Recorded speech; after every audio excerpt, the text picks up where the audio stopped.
Sababa, where life takes a spin. Join the fun, let the talk begin. We're on. It's Hakol Sababa with my friend Rabbi Yonah Klein. He is an author, a musician, and a general good guy. Don't forget, he has a really good-looking beard. And a good-looking beard. It's probably the second best beard in our shul. You wound me. Okay, I'm not going to name the best beard, but I think he knows who he is. I'm pretty sure I knows who he is too. I know. Okay, so Yonah, I want to hear your background first of all. Like, tell us in Bekitzer where you come from and how you come to be here. Well, I grew up in Oak Park, Michigan, which is a suburb of Detroit. I was pretty much just a bookworm my entire childhood, did nothing else. Came to Rochester, New York for high school. Went to Eretz Yisrael for a one-year holiday, studying in a little yeshiva called Ner Yaakov.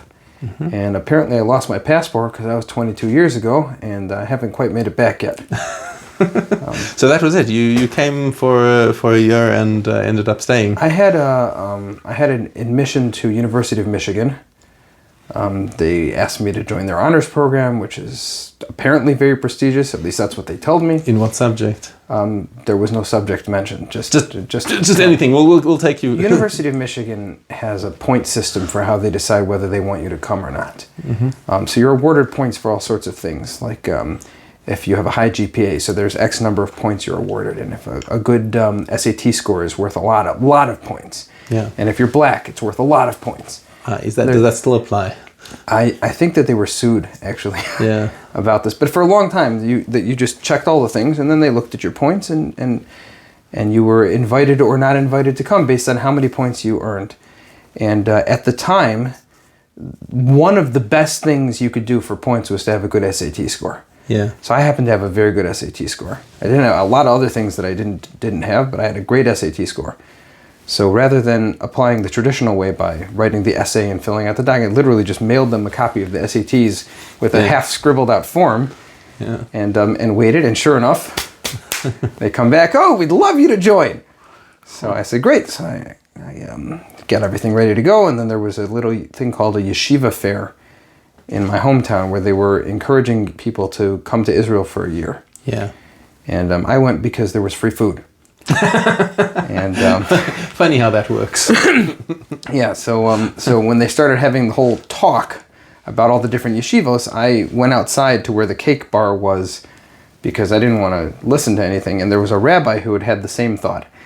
So he was outside also stuffing his face with cake instead of listening to the speeches. We hit it off right away. I ended up in his yeshiva, and so he was sitting in ambush waiting for guys who... I've wondered about that. I really have. Because nothing about it, even in retrospect, I've worked with teenagers. I know some of the tricks, but it really looked like he was stuffing his face with cake. So, I mean, he was genuinely, certainly was stuffing his face with cake. Whether there was some ulterior motive there, I don't know. But I do recall being there later on during the dinner, and he was giving his spiel to our table. And while he was talking about, God and spirituality, one guy on one side of this giant round table says to a guy on the other side, hey, pass me a chicken. And so the other guy picked up a chicken with his bare hands and threw it across the table to the first guy. The other guy catches it and starts eating, and the rabbi did not even pause in his speech. And I thought, okay, this is my guy. If that's all right with him, we're going to get along. Okay. And I had a fantastic year. I stayed for a second year. At the end of that, I stayed for a third. At the end of that, at some point, University of Michigan, I guess, was kind of like, where is this guy? But I never left, never looked back. That's very cool. So then you stayed over here. How did you get to meet your wife? Well, I mean, I did fly back to visit occasionally. Uh-huh. And I had a group of friends who we used to hang out with all the time. We would get into a lot of trouble together. And one of my good friends was named Yitz Monroe. And Yitz used to hang out with our group, and his sister would hang out with her group. And one night the two of us all got together in this big kind of combined group, and we all ended up hanging out together. And then I ended up marrying Yitz's sister. Yitz passed away in a car crash 17 years ago. So, like, he's no longer with us, but he's still with us, if you know what I mean. Yeah. My youngest is named Betzalel Yitzchak. Yes. Partially in his memory. Right. I do remember that. Yeah. Wow. Okay. So now about the stuff that you do. Stuff that I've seen. I mean, there are a lot of aspects that I want to dive into, because I know that, aside, you've got your writing, you've got your music, and you've also got a lot of outreach stuff that you do with the youth, and I've got a shared interest in all three, because they're all, perhaps we'll just start with the youth thing, because I know that from our experience with B'nai Hashra, there's a lot of room for outreach to disaffected youth, or to youth who are on the rails, but we want to keep good kids good, and you've got some kids who are already starting to drift a little. So I kind of got dragged into that kicking and screaming.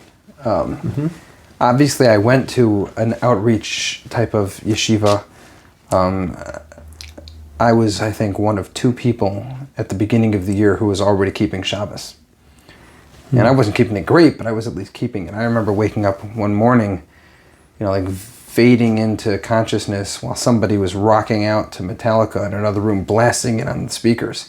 And I'm like, yeah! I'm sort of like, reaching around, trying to like vaguely wake myself up, reaching for my clothing and starting to pull on clothing without even paying attention, and like headbanging at the same time.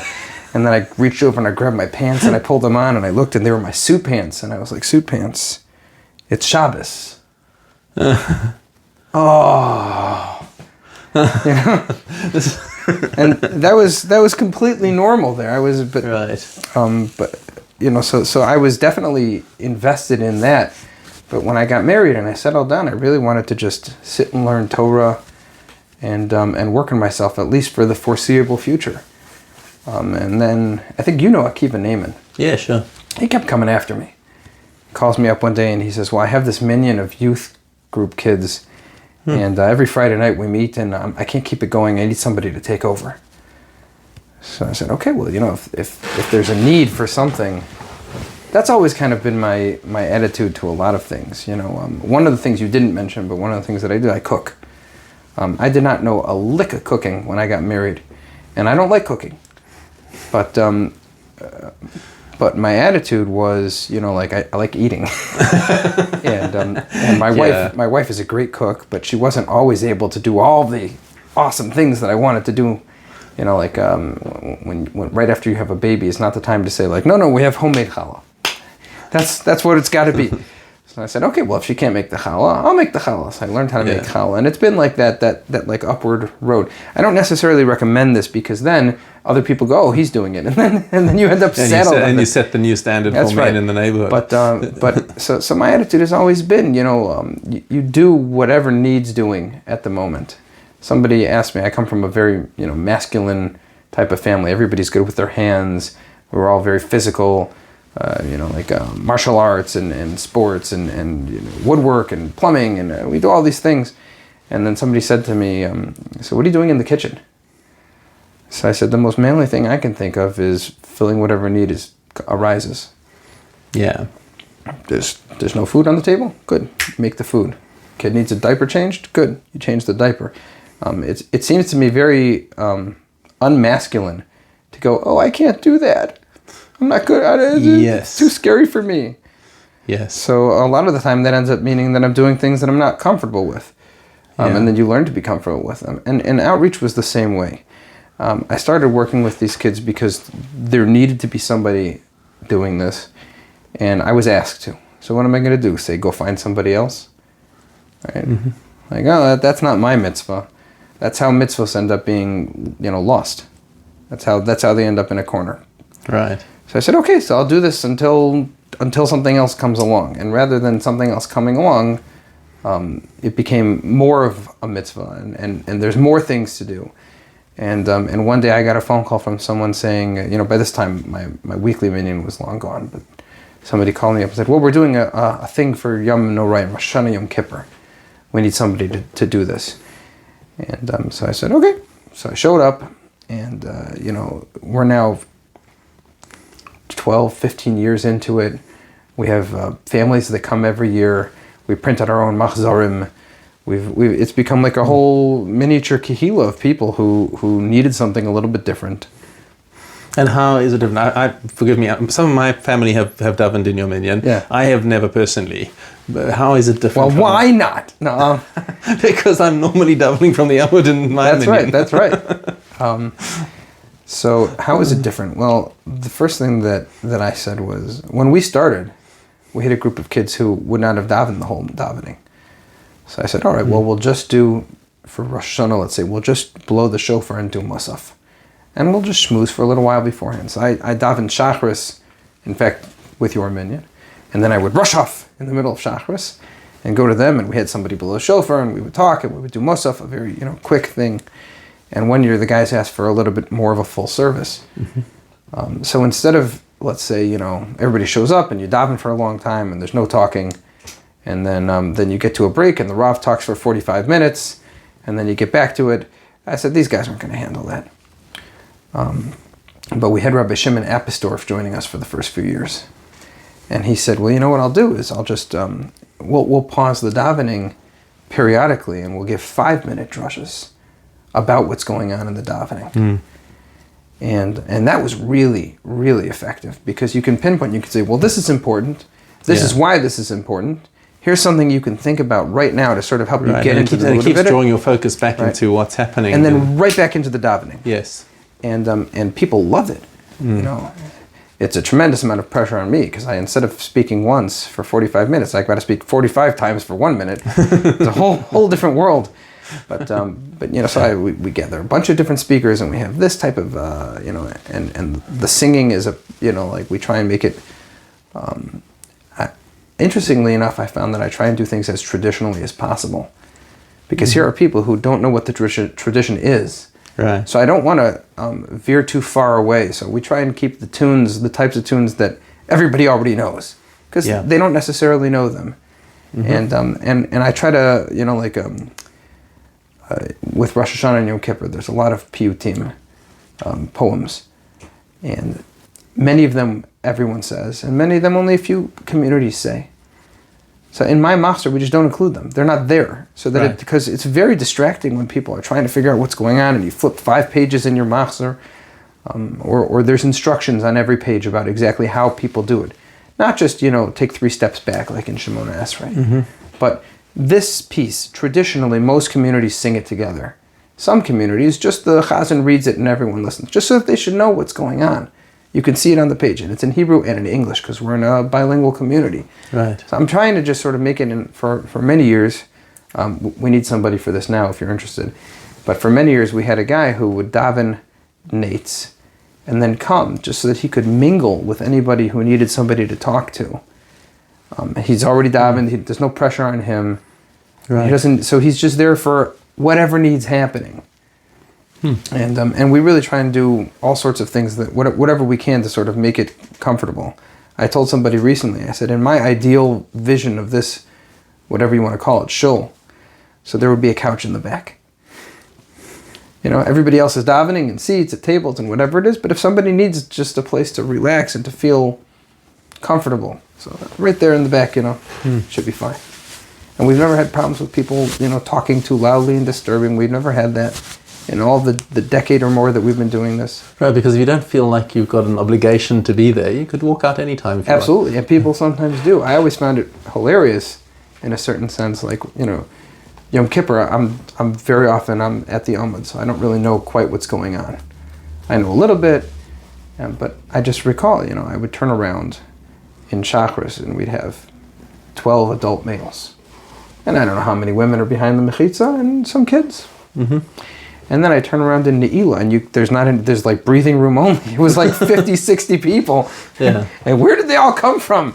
Yeah. Well, they know that we break the fast on ice cream at my minyan, so they all, and that's great. Let them come, let them enjoy, let them eat cake. Cool. That's very cool. Yeah. Yeah, and it's and tell us like what kind of success stories, feedback have you had from it? So it's hard to tell sometimes because people show up and then they leave and they don't always talk to me about it. Yeah.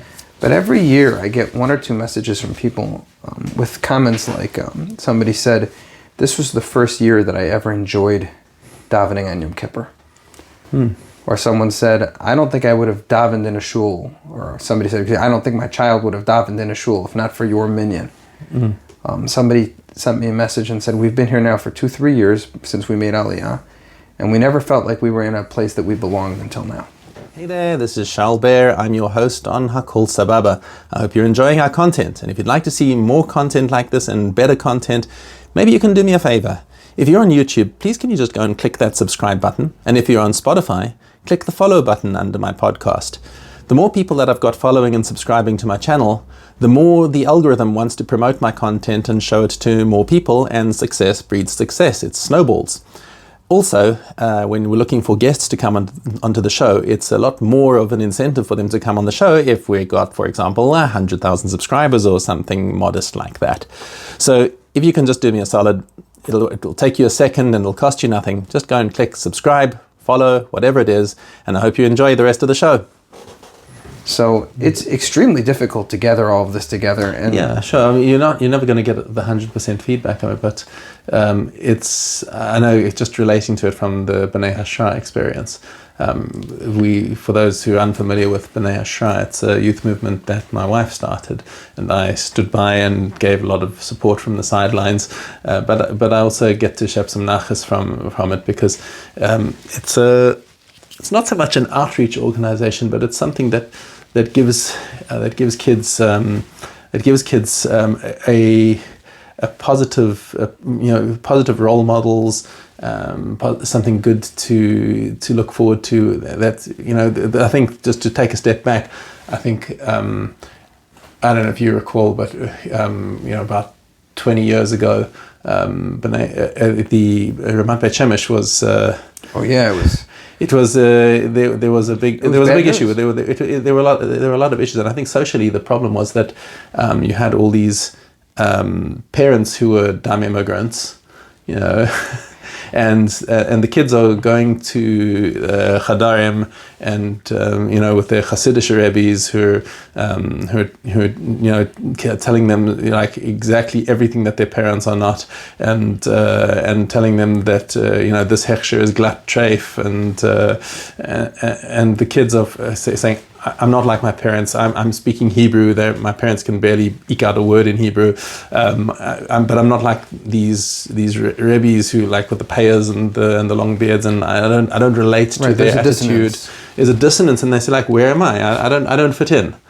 So that whole I don't fit in, I think was very core to the kind of social issues that we were having very strongly like 20 years ago. And so there was a fascinating meeting that took place, I want to say maybe 15 years ago, between various Rabbanim. It was actually, I don't know if you remember Rabbi Greenspan, Harry Greenspan. Of course.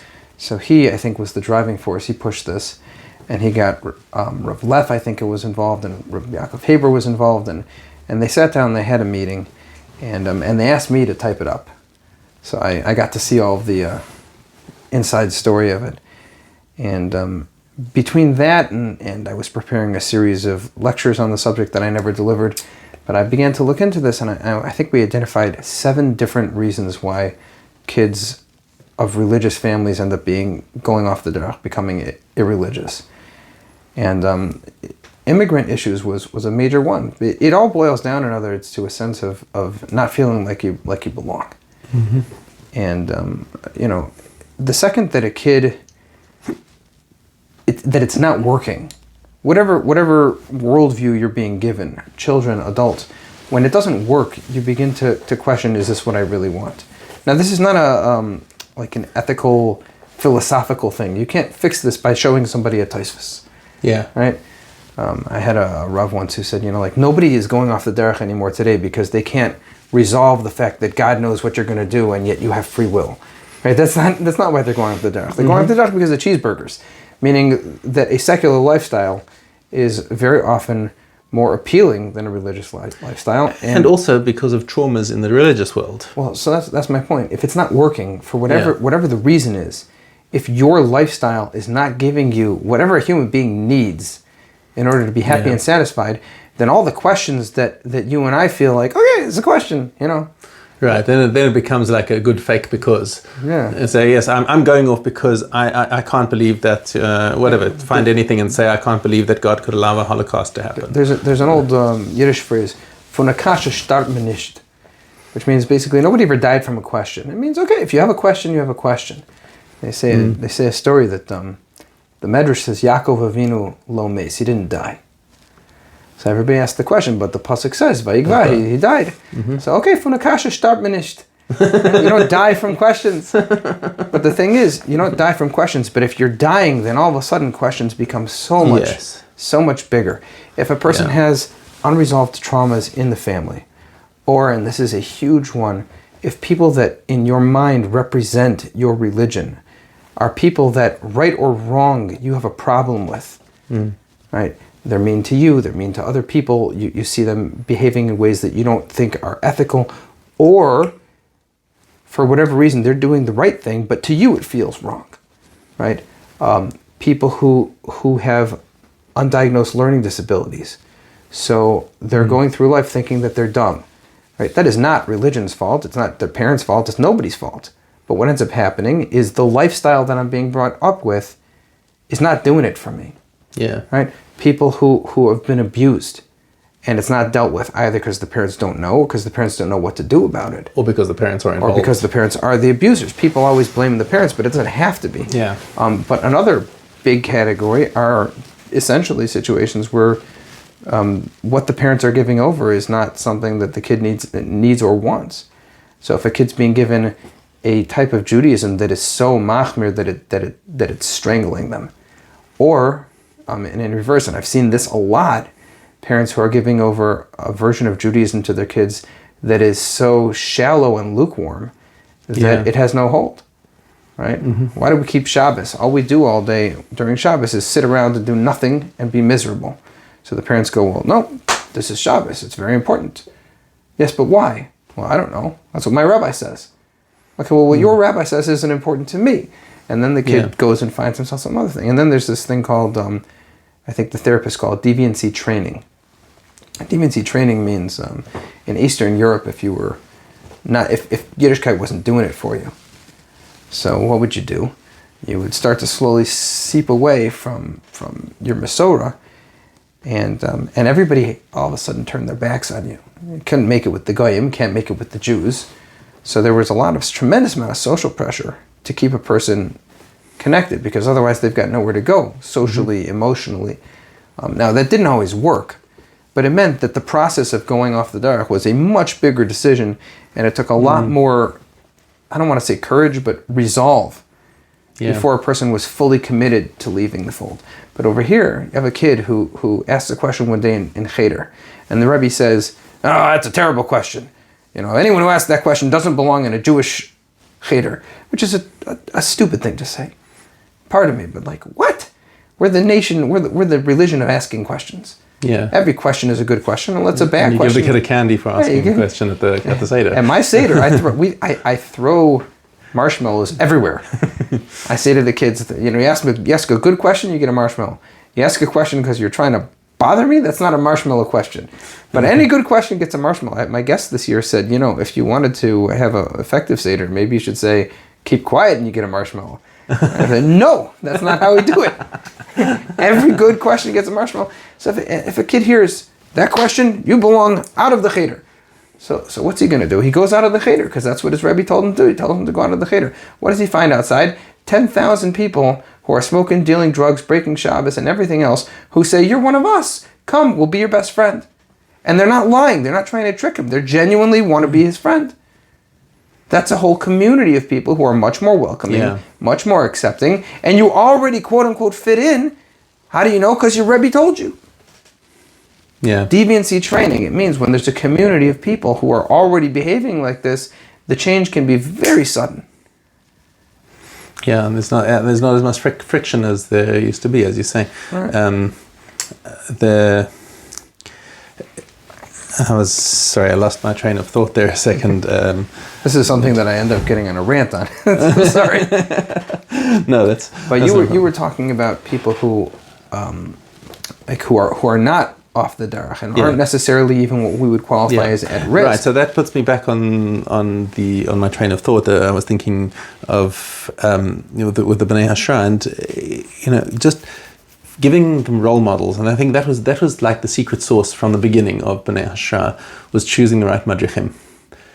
Is having the madrichim were just young guys who were in yeshiva, Anglos specifically. We decided to make the whole thing run in English because it was something that was it was a problem that was specifically afflicting the English speaking population.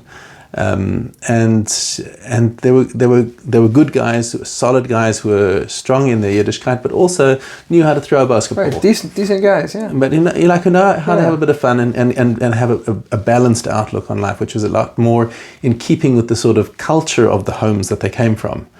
And now the kids can look at these madrichim and say, you know what? That's who I identify with. That's who I want to be like. See, I think that's fantastic. I would go even further. When your entire association with Yiddishkeit comes from a particular negative experience, so that taints Yiddishkeit. It says there's something wrong with the entire religion. Yeah. But when you have a bad role model, and then you have also a good role model, then what you see is this isn't Judaism's issue. This is people's. Yeah. You know, there's I did a brief stint where I was training in narrative therapy, and they pointed out something that I found narrative therapy. Yes, it works very well for an author, right? It's a type of therapy where you view life as a narrative, and the cool thing about a narrative is that like a million things happened to me between when I woke up this morning and when I showed up in your house. Yeah, a million. I can only think of 4. Why? Partially because I have an awful memory, but the other part is because what we do is we construct a narrative flow to our life, a story, and we pick out the details that support that story. And the rest goes into the waste bin. Maybe if I work on myself, I can pull out things that challenge that narrative later on. But typically we don't do that. I have a narrative, I'm smart, I'm strong, I'm special. I have a narrative, I'm a loser, I'm a failure, I'm a this, I'm a that, the other. And we pull out the threads that support that fabric, and the rest of them get tossed. Mm-hmm. And so narrative therapy is about trying to find a different narrative to rebuild yourself. But they had this just fascinating concept, which I really liked, which was that everybody is a role model. So a person, like your parents, in other words, will always be a role model. So then someone comes in and he says, what are you talking about? My dad, beat me up all the time. Yes. So he taught you exactly what not to be. Mm-hmm. That's called a negative role model, but it's a role model. You learn something from him. Not because he's a good guy, and you don't have to walk away thinking, thanks, Dad, for beating me up. That's not the point. But the point is you can accept that there is something here that you have learned that will be useful to you. Because you can say, I will never be that to my children, and you'll have that resolve that most people will never have. Because for you, it's very crystal clear that this is not okay. In a way that nobody else has. So everybody's a role model. And so what we need to do is we need to find more positive role models to counteract the negative role models. Not to just say, well, I want somebody that he can look up to. That's a part of it. But even I don't know, there's something wrong with me. When I was a kid, I didn't look up to anybody.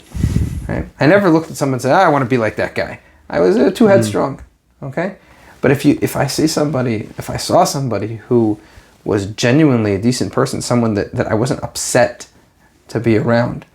So then that taught me that the things that this person stood for, which he shared in common with somebody that was a negative role model, those things weren't the cause. It wasn't the Judaism that made this guy a jerk, because this guy's a tzaddik, and he's also the same, standing for the same Judaism. So what is it? Guy's a jerk. That's the whole story, right? Yeah. So I tried very hard.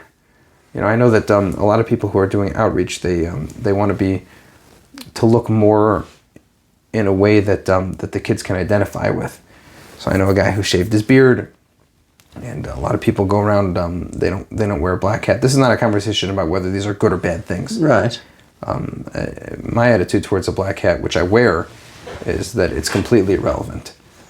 Okay, but I specifically wear a black hat and wear a beard when I interact with teens, because I want them to see a guy who looks exactly like that and is still normal, and is still hopefully something approaching normal.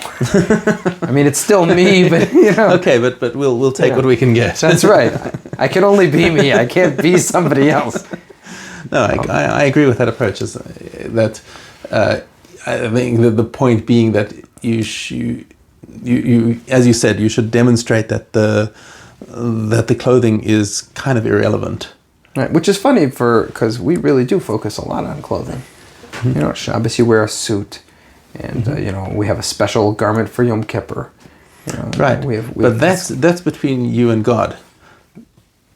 It's not, you know, there is a certain thing about social pressures that, you know, there's a certain uniform that you're expected to be if you want to be part of this community, whatever, and therefore you must dress the part, otherwise you're not wearing the uniform. You know, I'm inclined to agree with you, but I'm very suspicious of that attitude. Go on. In myself. Yeah. Because I don't remember where I saw this, but I saw this great quote once where he says, and I'm butchering this, but, you know, he was wearing tattered jeans and a t-shirt, just like every single other independent-minded person who didn't want to copy anybody. The fact of the matter is, everybody has a uniform. Yeah.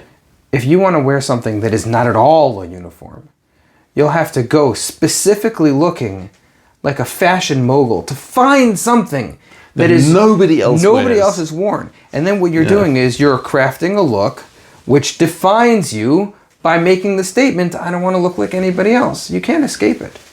Yeah. Every look identifies with somebody else. So rather than saying, I don't want to be identified by my look, what we're actually doing, I think, is picking which look we want to be identified by. Not necessarily defined by. Nobody likes that, but we do want to be identified by it. Okay, every single Jew wears one of these. Every religious Jewish male. Why? Because we want people to look and say, that guy's a Jew. Yeah. And in fact, the Torah tells you to wear tzitzis. And a large degree of the reason we're told to do that is because God wants us to say to the world, I'm a Jew, and I'm proud of it. And, you know, some people tuck their tzitzis in, some people don't.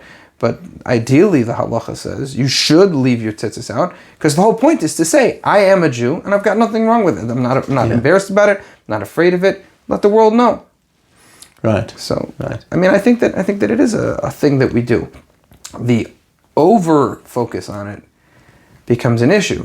You're wearing the wrong color kippah, or the right color kippah, but it's too many squares or not enough squares. Or did you have the rim? Did you not have the rim? It fell to the... Somebody, my son-in-law said that he heard a quote, יום אחד הוא בא עם כיפה בלי סרט, יום שני הוא בא לסרט בלי כיפה.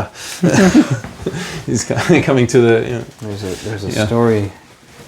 A guy's walking down the street. It's called the Golden Gate Bridge in the middle of the night. And he sees a guy who looks like a Jew standing on the other side of the bridge, like he's about to jump.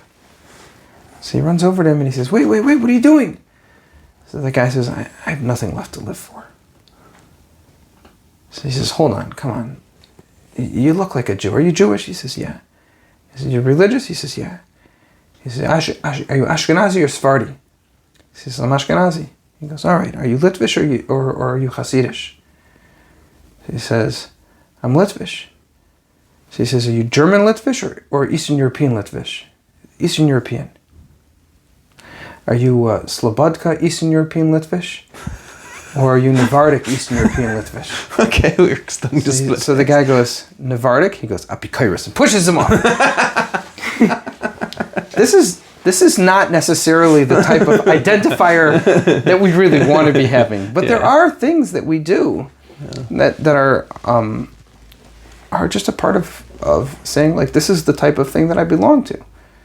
And I think that that's healthy within a certain framework, in a non-expert opinion on this particular subject. Yeah. But I know that in some places, like, you know, in some yeshivas, when you're ready to wear a black hat, so you need to get the Rosh Yeshiva's permission. Because the Rosh Yeshiva says, look, if you're gonna put this on, and it's gonna be like some sort of attempt to adopt an identity by starting off from the outside, and it's gonna either build resentment or some sort of false sense of ego or whatever. We don't want any of that. I like that. You know, I quite like that approach. It's it sends, I think, the right message that you know the premise has got to come first. You got to work on the internals before you can. And this is something that we as a people struggle with. You know, and we have struggled with it perhaps for thousands of years. In the Gemara, there's a story where somebody was criticized for wearing the wrong color shoelace. What are you doing wearing black shoelaces? You think you're such a big tzaddik? Now, was he right or wrong? I'm just pointing out that we do have identifiers, and somehow this, excuse me, you know, within reason, but we don't want it to go too far. Okay. Yeah. Okay. So let's move on to switch scenes. Turn the page. And turn the page. And yes, very very apt, because we're going to talk about writing. How did you get into this? How long? I'm guessing that you used to write when you were younger too. When I was young, my vision of what I was going to be was an author, and I attempted it a few times with extremely poor results. I mean, they were terrible. Even at the time, I knew they were terrible. It wasn't like I was a little kid, you know, child prodigy of writing or anything. They were awful. And I think the reason is because I didn't approach it as a craft. I didn't approach it as something where there's skills that you need to acquire, and there's a structure that needs to be followed in order to do this. I picked it up and said, "Oh, I'm going to write a story," and then I start whacking at a keyboard. So, what was the first story you wrote? It went nowhere. I was fascinated by ninjas at the time, so it featured two ninjas with filthy mouths, because I was going through that type of a phase. Right. And how old were you? I don't, maybe 10. Yeah. And I mean, I must have written something before that for creative writing classes, but this was the first thing. And it started at mid-scene and it ended in the same scene several pages later without doing anything. It just meandered, because you know, a story has certain elements that need to be followed, and I wasn't at the point where I was taking this seriously, and that was as far as it went. And then I grew up, and I was going to do other things in life, and I got married, and my wife went to visit somebody who she'd known in seminary, and her friend's mother was at the time the head editor for one of the prominent Jewish magazines, one of the children's section. I didn't know that. But I was talking to her and I said, I have a background in literature, meaning I read probably thousands of books as a kid. Just read. And before I had a chance to clarify what I was saying, as we were conversing, she said, you know, why don't you send me a short story and see if it gets you anywhere? Which is not typically, you're not usually invited on a whim to produce something. But I thought, okay. So I wrote a short story. Accepted. And I sent it to her because money. And it probably wasn't that good, but she really, you know, like nurtured the relationship. And she said, okay, you know, this isn't quite what we need, but if you can write something like this. And then she sent it back to me with an edit to it. And it really was the start of something beautiful. And they sent me more work, and I started taking it a little bit more seriously, and I started looking into it a little bit more. And eventually they offered me a comic. And now I've written, I don't know, some 20 comics. And then I was offered a novel. That was fantastic. I was very excited. And I even remember I started reading specific authors around that time. Which authors are inspirational to you? Which authors have influenced you the most? So that's a fantastic question, because it depends on the thing. Like, nobody beats Raymond Chandler for prose. I've read Raymond Chandler. Right, on my recommendation. Exactly, I borrowed one of yours. it was very good. But I have to tell you, modern authors, Jonathan Stroud Stroud's fantastic. is amazing. His writing is great. The specific aspect of writing, of stringing together a sentence that has an almost lyrical quality to it. For that, I always felt Chandler was the best, and I reread him when I needed that boost. There's Douglas Adams when I started writing a satire, so I reread the entire Douglas Adams Au revoir or whatever, just to pick up that bouncing kind of humorous way of saying things. There's a guy who I love his writing, and I've referred to him many times, and right now I can't remember his name, but his ability to construct dialogue, which is snappy and crisp and exciting, and you feel like you're talking to real people, instead of he wrote an enormous amount of things. He's now an executive producer for Marvel, because he had a award-winning run of Spider-Man comics. And I actually read through all of those comics 2 or 3 times when I was working on dialogue improvement. Because Brian Michael Bendis, that's his name. In fact, when I published my first novel, I wrote a thank you letter and I sent it off to his agent.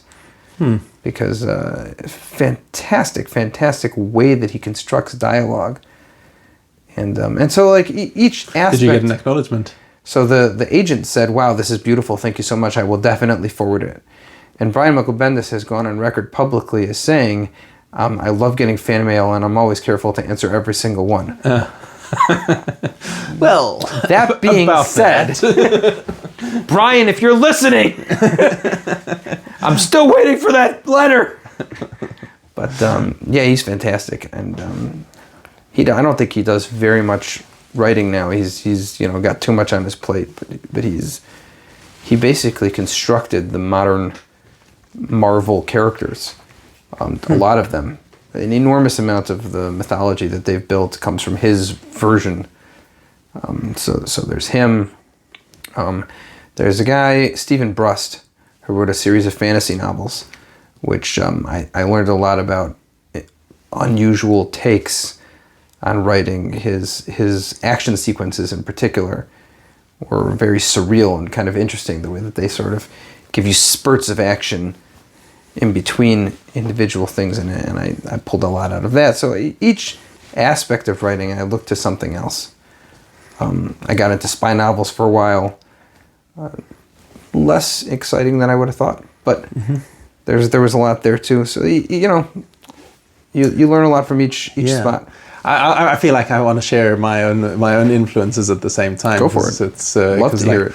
Like I mentioned, Jonathan Stroud. Stroud's fantastic. Just for sheer beauty of prose, it's just I sometimes I read the way he describes things, and I actually get goosebumps from the way he writes. When he constructs a scene for tension, it's amazing. Yeah. But not just that. I mean, the way his imagery.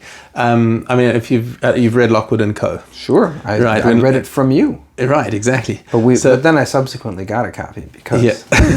Right. So now, when Lucy is describing Holly, like Lucy's like clearly bitterly jealous of Holly in terms of her looks, just in terms of her looks and presentation and how neat and prim and perfect she looks. Right. She says she has lips that look like they've never seen the wrong side of a second donut.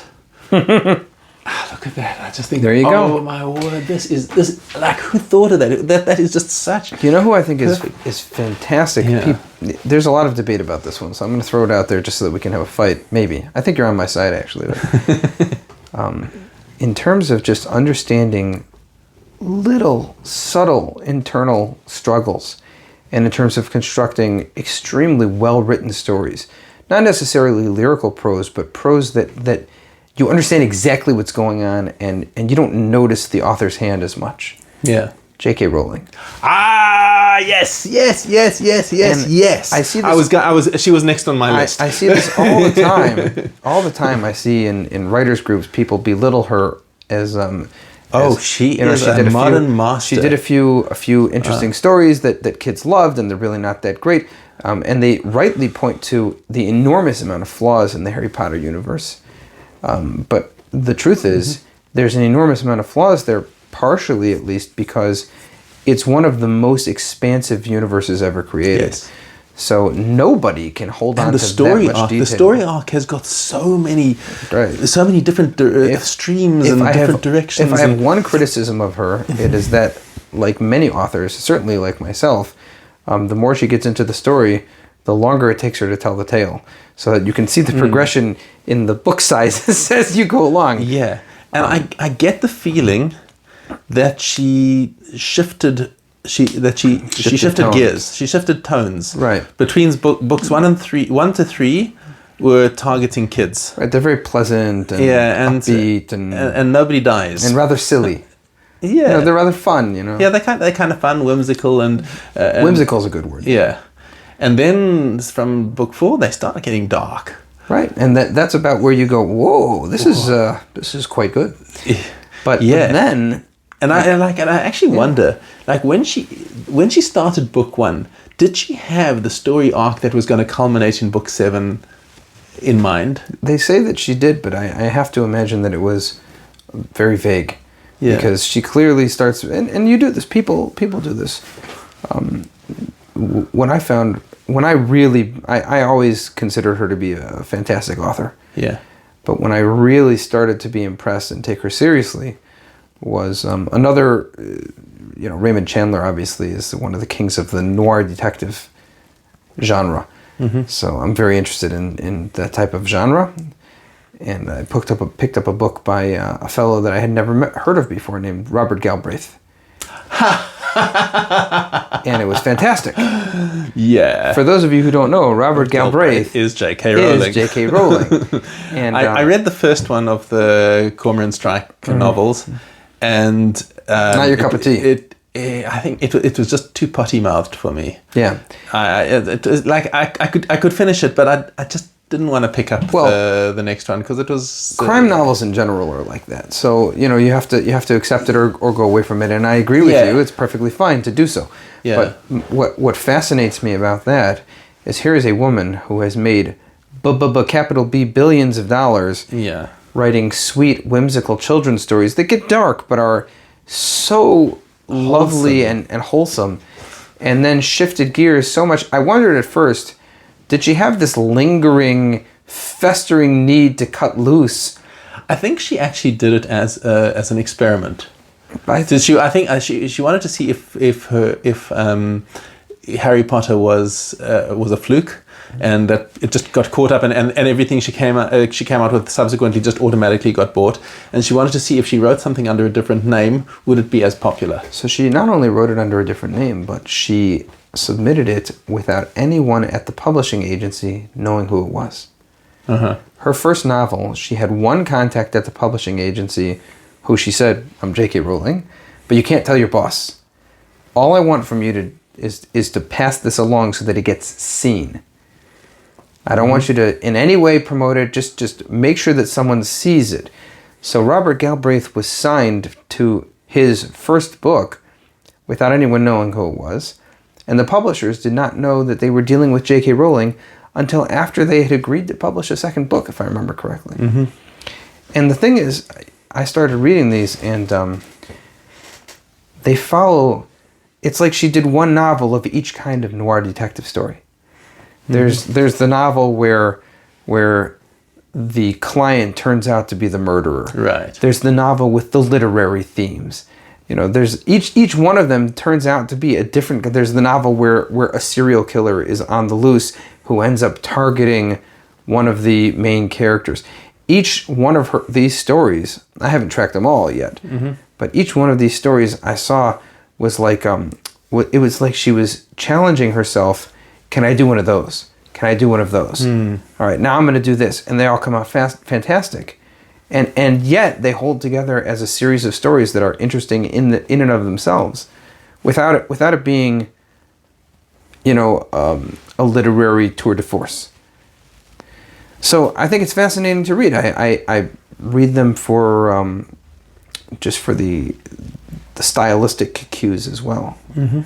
And I really don't understand how anyone could consider her less than an incredible author. She's the Harry Potter, the success of Harry Potter, and the fact that she got like an entire generation of kids back into reading. Yeah, I mean, people resent that a lot, of course.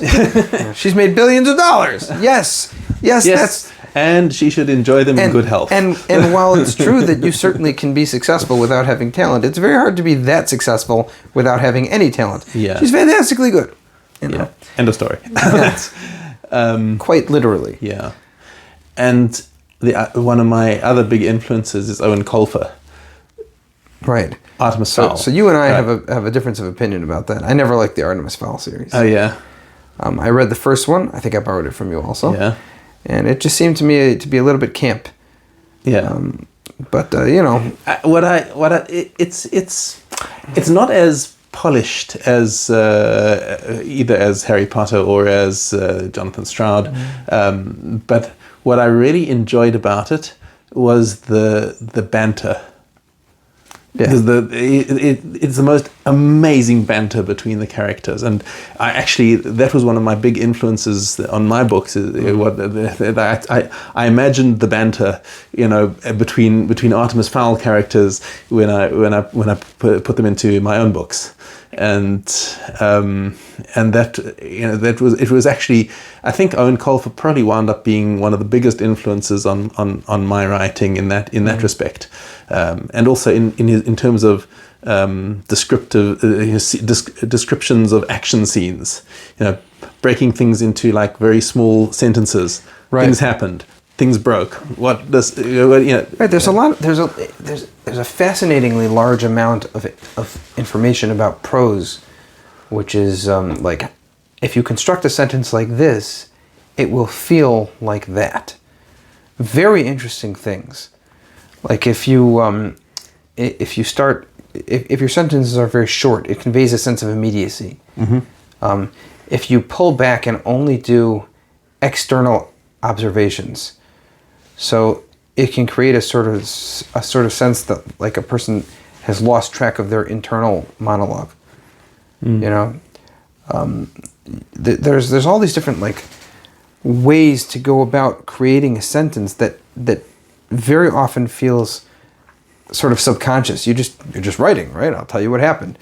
But when you start focusing in, like, this is how I want to do it, it actually makes a huge difference in the feel, the tone of the story. And I think that that's something that's often missed in a lot of literature, particularly in the Frum world. Yeah. That honestly was one of my big impetuses to, is the plural impetuses? Impeti? I don't know. Impopotami. Impopotami. Yes. But that was one of my big motivations to get into writing. Yeah. Because, I had sampled a lot of writing in the Frum world, and it was just so wooden. So it was like, I don't know. I don't want to say it was as cynical as that. Oh, we've got a captive audience. If you only want to read from literature, then you'll have to take what you can get. You know about my literature survey, my Frum reader survey. Yeah. Oh, you don't? Vaguely. Just remind me. Several years ago, I created a Google survey, which is still up for people who are interested, and it just asks a series of questions about, demographic questions, age, gender, married, single, and then your reading preferences. Do you buy books? Do you just borrow books? Do you like this genre? Do you like that genre? What are your concerns about fiction for you and for your children? In the publishing world, we are told that the public won't tolerate pretty much, let's say, any violence. So in terms of Frum literature? Yeah, in terms of Frum literature. So I asked my readers, what do you think about violence? And something like 75% essentially said, nah, doesn't bother me in the slightest. Mm-hmm. And that was true for most of the things that I asked them about. Interestingly, where I consider things to be halachic issues. Most of my audience readers, and many of them are like, the frommest of the frum. And yet I kept getting a solid 2/3, 3/4, which were at least willing to accept like the penultimate level of bad, let's call it. Practically everyone said they don't mind having violence in their literature. Practically everyone said anything that is kosher enough for me to see on a street corner in terms of, let's say, men and women, I don't mind reading about. Anything that's too intimate for me to look at, I don't want to read about. But right. So, and this is far beyond what the publishers will generally accept as a standard. Right. All of that was fairly universal. When it came to profanity, interestingly enough, there was a very, very big split. I thought that was very interesting. I'm not a fan of profanity in literature. I won't write a curse word. I won't write even a mild curse word, and I don't like seeing them. But the readers that I surveyed, something like 200 or something, they very, very big split on that. Then I asked about genres, because in the frum literature world, up until very recently, which I'd love to talk about in a minute, but up until very recently, the vast, overwhelming majority of output was contemporary or historical fiction. And contemporary was specifically dramas, with the exception of a very, very stereotyped situation where, Frum Kollel guy ends up getting involved with the Mossad in some sort of a terrorist plot to blow up the world.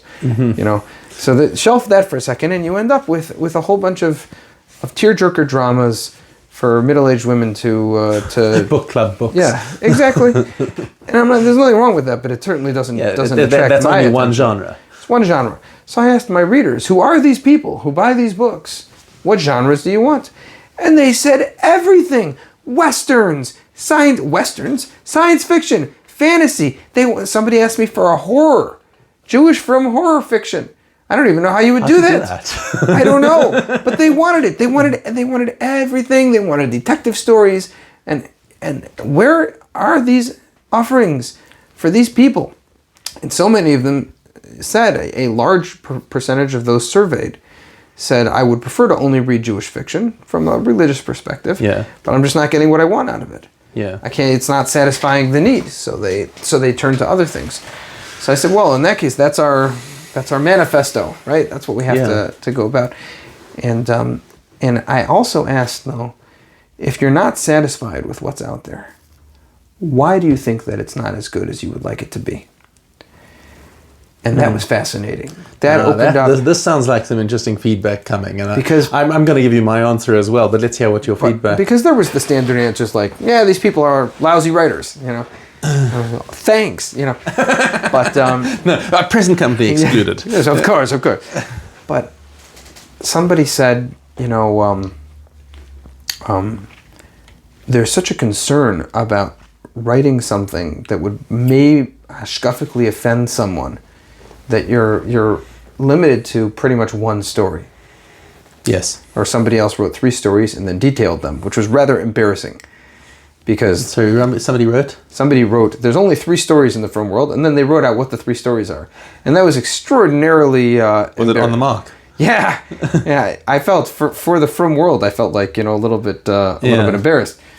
But somebody else said, when I write a book, when Rowling wrote her book, so she was very successful. Yeah. Very successful, even if you're not J.K. Rowling. So you're expecting to sell 20,000, 50,000 copies if you're quite successful. I'm not talking about millions of copies, but if you sell 50,000 copies of your book and you make $1 on every sale, then you have just earned a year's salary off of one book. Now, if you earn a year's salary off of one book, how much time can you invest in writing your book to make sure that it's awesome? The answer is a year. Mm-hmm. Now, maybe you don't want to bake on that. You don't want to be sure that it's going to be a bestseller, because who knows? Maybe it's going to bomb. So you invest 6 months. And you don't know when you're writing it whether it's going to be successful. Right. That's the thing. But let's say that you invest 6 months. Now, 6 months, 8 hours a day, 5 days a week, let's call it. Right? Mm-hmm. How much time did you invest in your book? Did you invest that kind of time in your book? Well, being that I'm not a full-time author, so basically I had to scrape together my free time Right. to do things. And like for my first book, from start to finish was 1 year, which was actually, looking back on it, that's actually incredible that I managed to finish it. But that was because I was working at such an intensity that every time I had like an hour of free time, I would put it into writing. But let's aggregate how many hours you think you put into it. Okay, quick math. Let's say I managed to put together 3 hours a week. Let's just say. Just say 3 hours a week. Okay, let's round it up to 5 just to make it 5 hours easy a math. week times 5 hours a week 50 times weeks, 50 weeks. let's call it. So we got 250 hours. 250 hours. Yeah. When I write a book, I write a chapter a week because I'm doing it for serials, so it's I have to have a steady production value, and let's call it a year.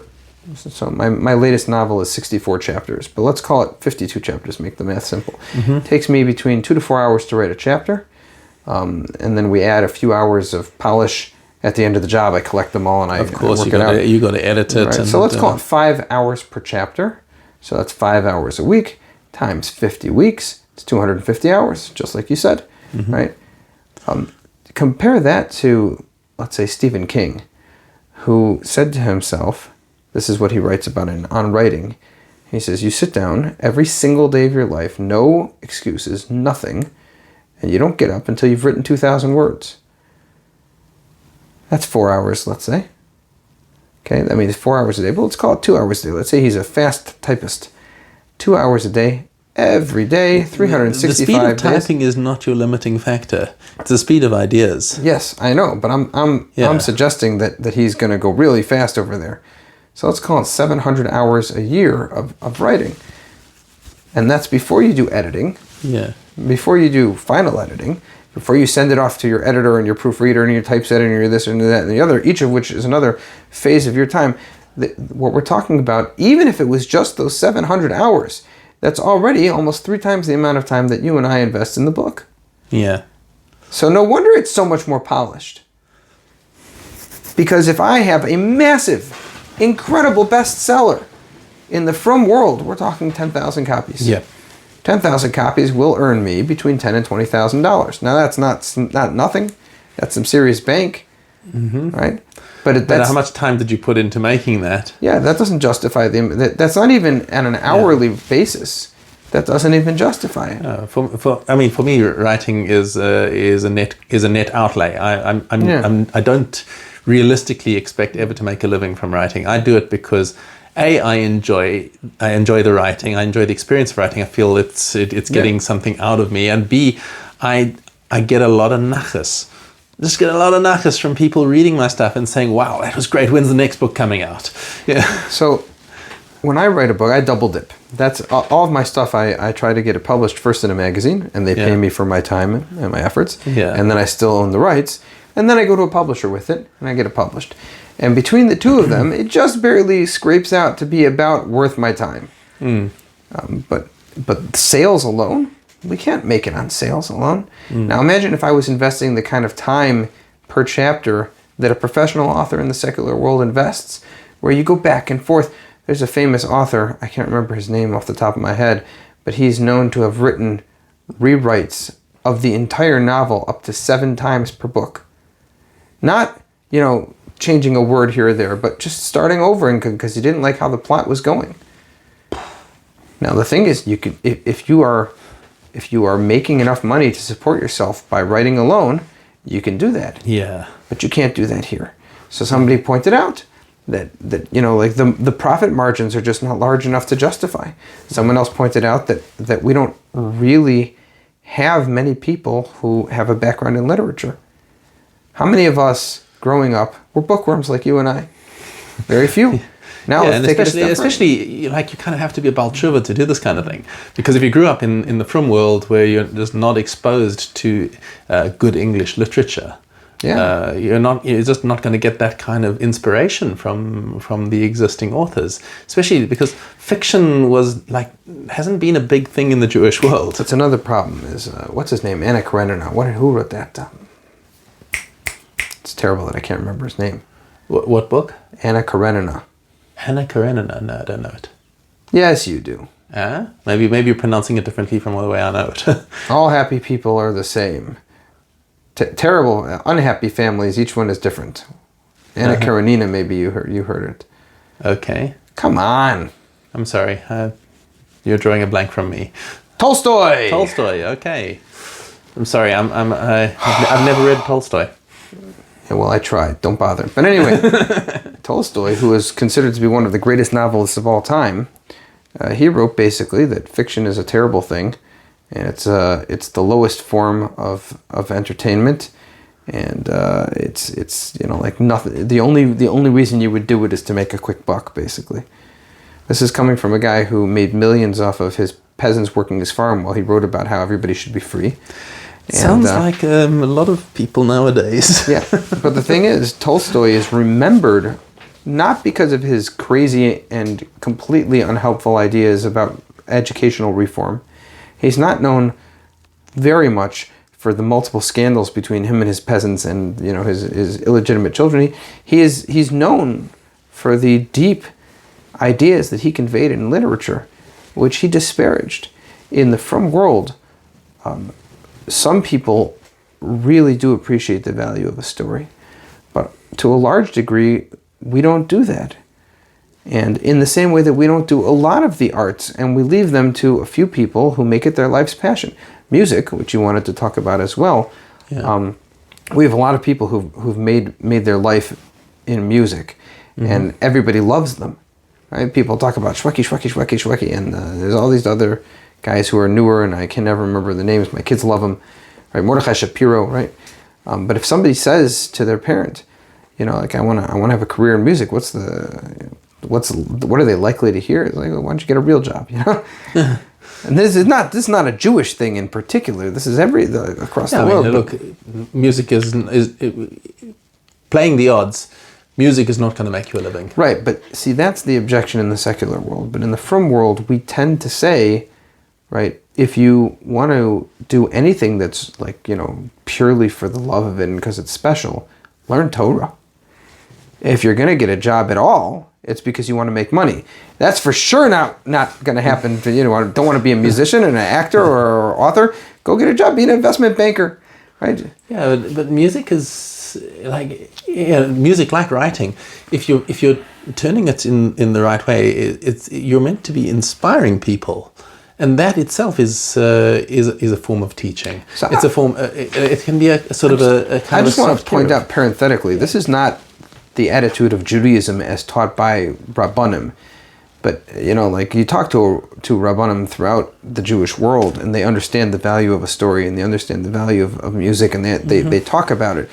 But the kind of unspoken attitude towards the arts is like, this is something that your wife will do for her downtime, right?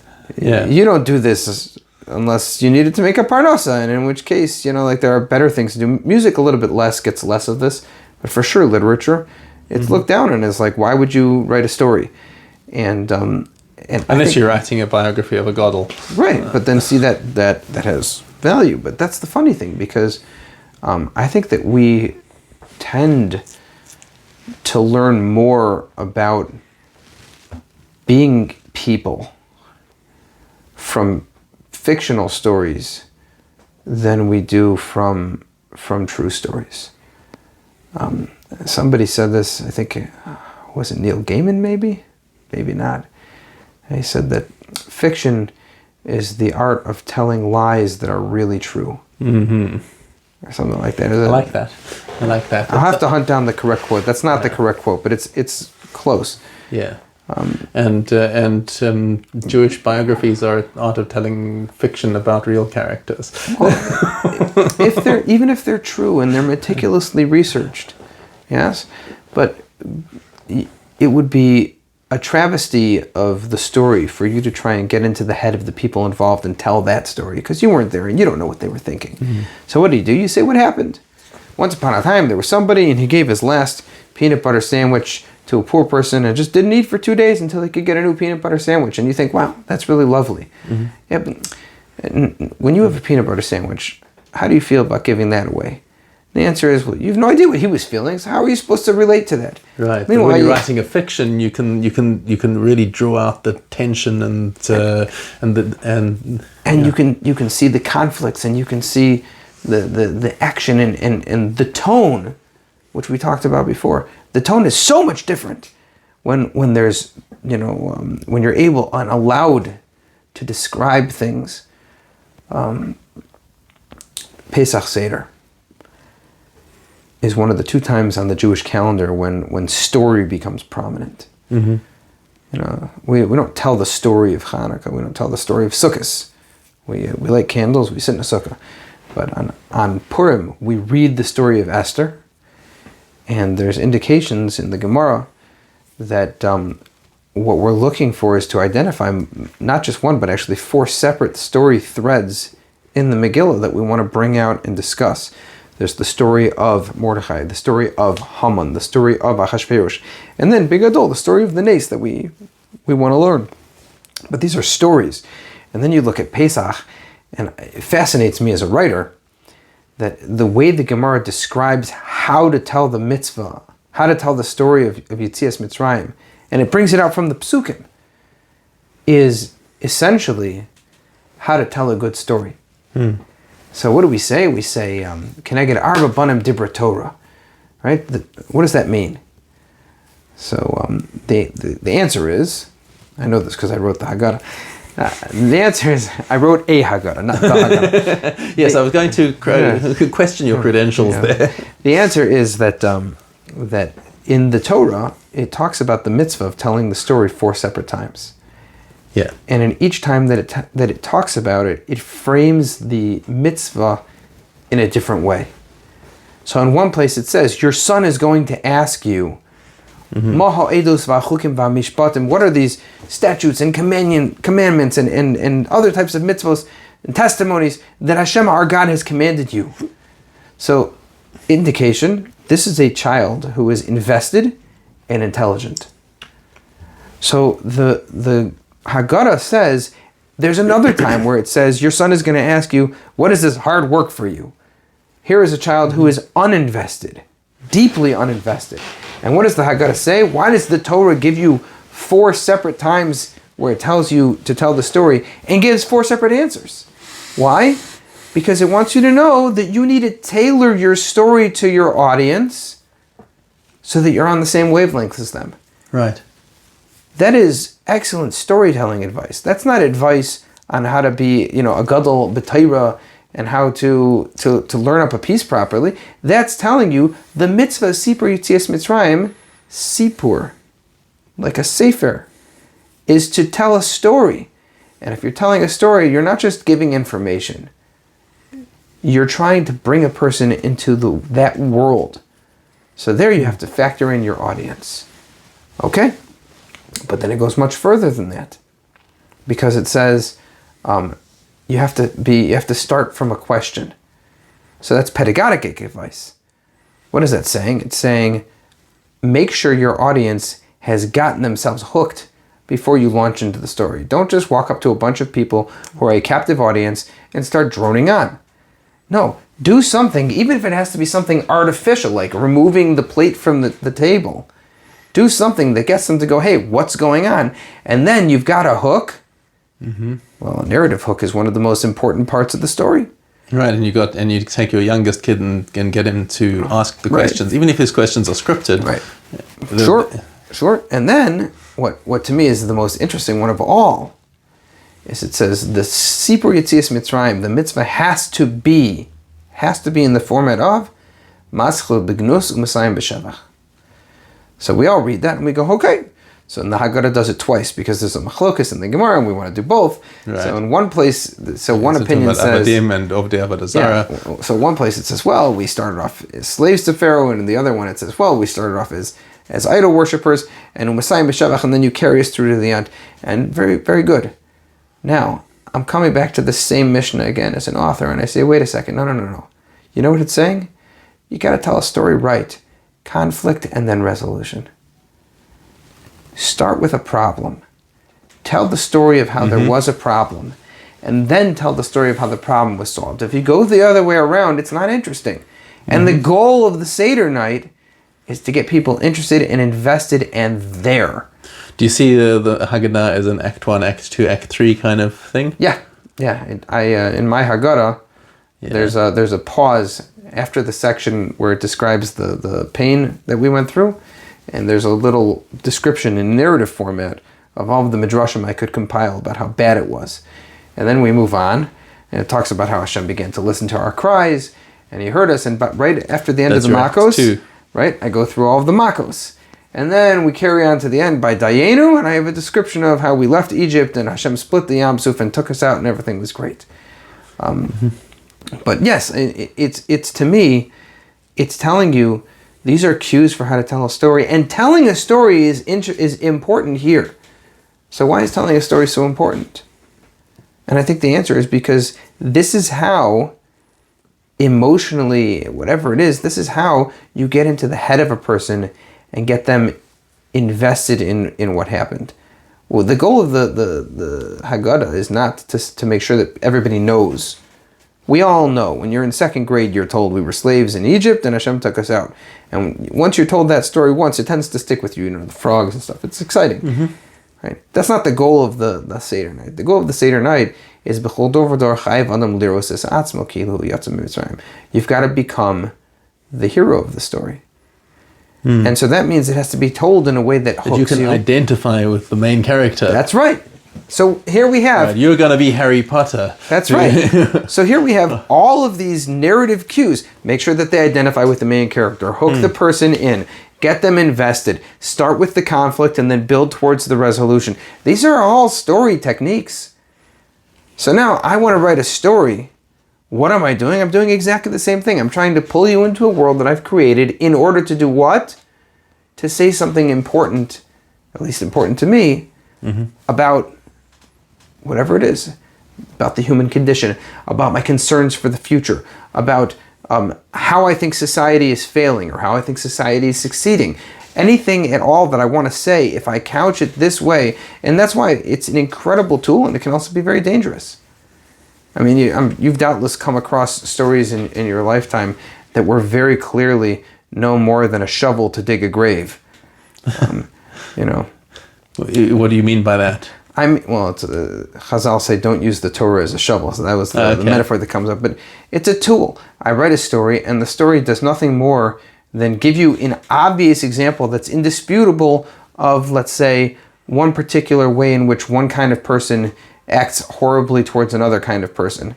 Or it could be sort of an Ayn Rand kind of thing where the whole novel is built around her political philosophy. Sure. But the point is it's a reductio ad absurdum. It's a case where you can't disagree that in this case at least it was true. Yeah. But you're meant mentally and emotionally and intellectually, and it works, you're meant to extrapolate and say that is generally true of the situation. Yeah. So I can write a book where I'll say, one time the Israeli government was nasty to a particular Arab. And it's a fiction story. And you can read it and you can go, look, in the story it's for sure true. And therefore in life it's... But in real life, now you're meant to go and it works. People do this. Their brains were programmed to think this way. Then you start seeing it everywhere. Yeah. And so it becomes very dangerous because on the one hand, everyone says, what are you going to do? How could you suppress a work of fiction? There's nothing, you can't even say that it's not true. He wrote a story. But on the other hand, every single story is calculated in some way or other to share something. Yeah. And if that something is great, it can change the world. If that something is nothing at all, so then, all right, it's a story. Somebody might enjoy it and somebody might not. And if that something is really poisonous, it can be very dangerous. Yeah. And I think that has been my disappointment with a couple of major novelists. I tried reading Brandon Sanderson, and it's like this sort of fantasy, different kind of world thing. I've heard him give talks. I haven't actually read his work.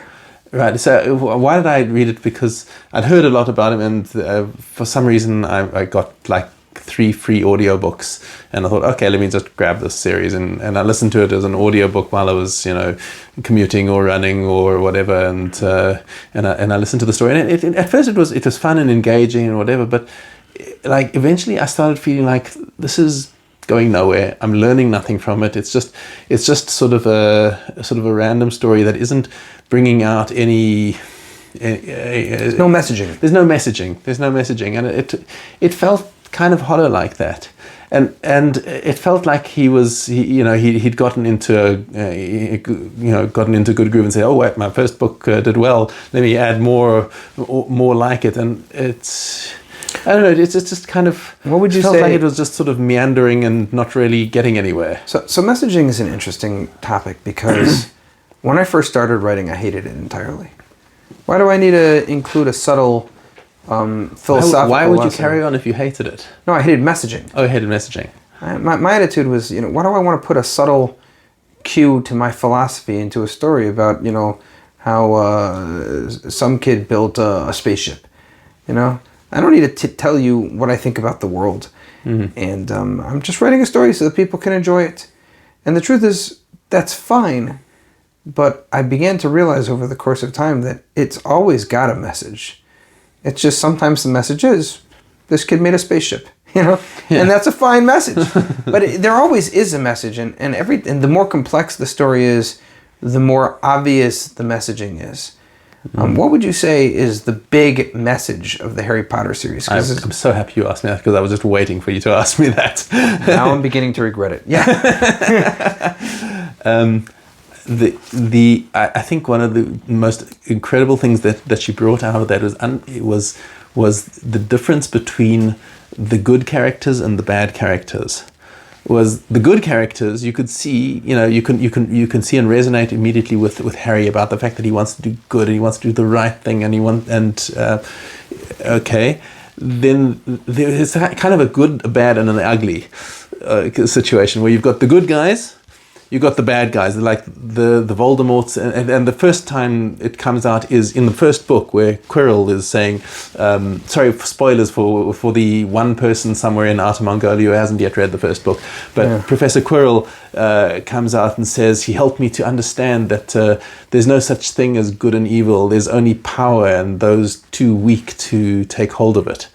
Something like that. And it's like you actually think about that, that's not just like a small thing.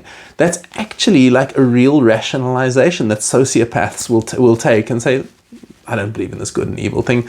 It's just like, I've got power. And like, if I've got the power to do it, then why shouldn't I? And I don't feel bad about it. There's nothing to feel bad about, because there is no such thing as good and evil. Okay? Do you think that that's the central message of the story? It's not a central message. But it helps. But I think that was one of the most brilliant things that she did was she got into the mind of the people who were on the bad side, and then there was the ugly, the Ministry of Magic, right?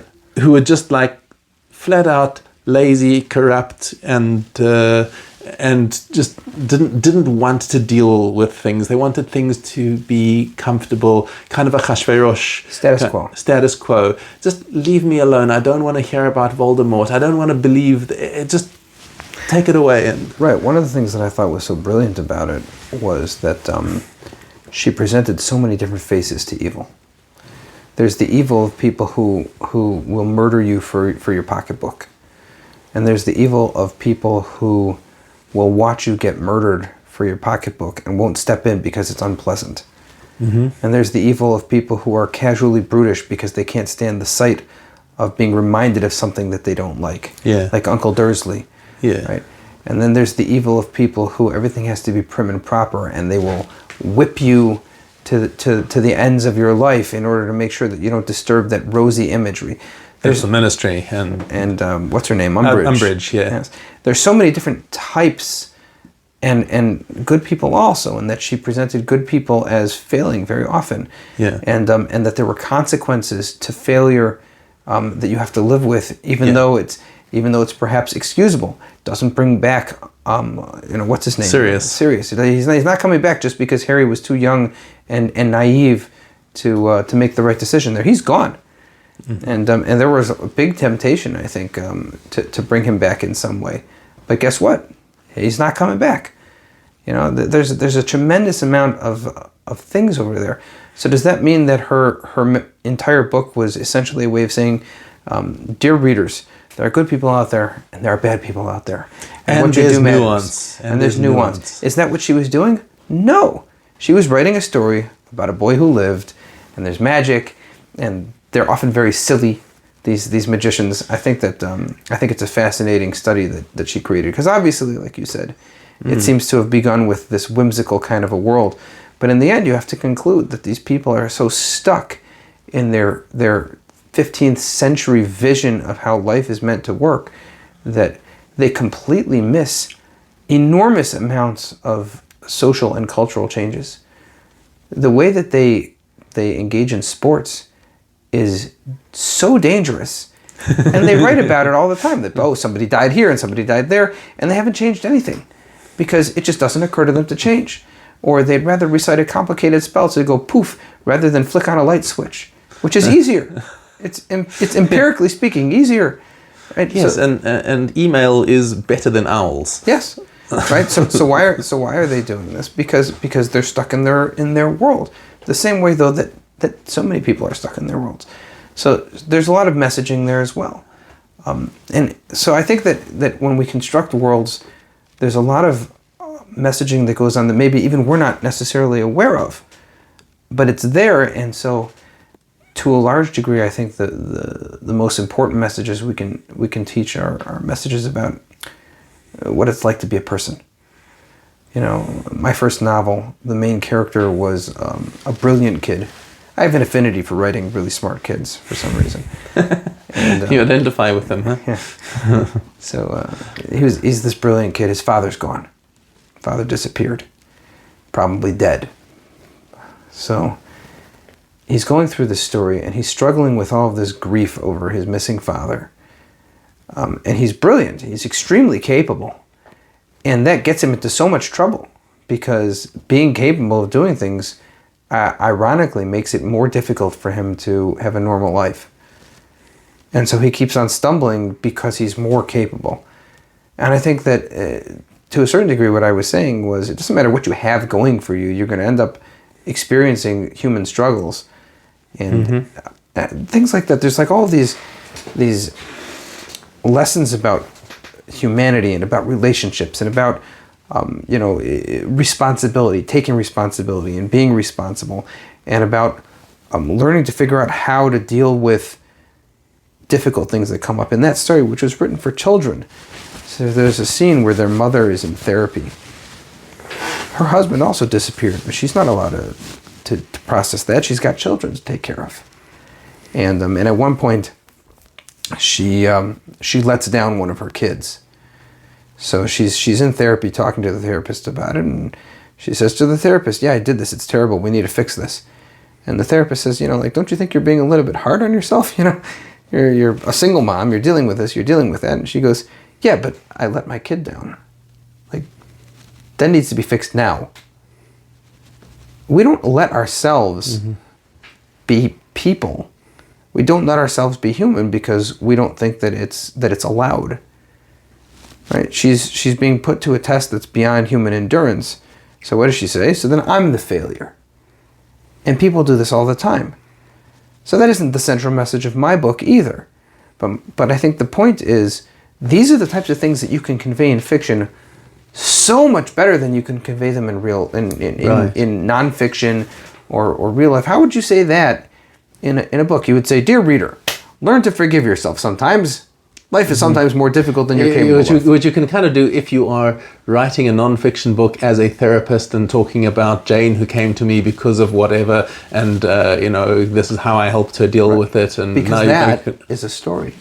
We're back to story. But just saying it outright, it gets you nowhere. I read Tuesdays with Morrie. You ever read that? Yeah. Tuesdays with Morrie is a fascinating book. Yeah. And Morrie, who was a real person, I found out only after I finished reading the book. Morrie Schwartz. Morrie Schwartz is a real person, and the author is a real person. Yeah, Mitch Albom. And they're both Jews. Yeah. And he goes to Morrie, and every Tuesday, and they have a little discussion about philosophy. Yeah. In other words, you have a Talmud going to the Rebbe for a Chavrusashaft once a week. Yeah, Right. Beautiful. And what does he do every week? He teaches him some deep fundamental lesson. And I remember being very disappointed with this book.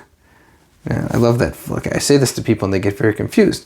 I read this book and I'd go, okay, so this is the whole lesson of this Tuesday. That's Pirkei Avos, Perek Gimel, Mishnah, whatever. And it was 2 lines, and he spends a whole chapter on this, But okay, let's call it a parish. Yes, but see, that's precisely the point.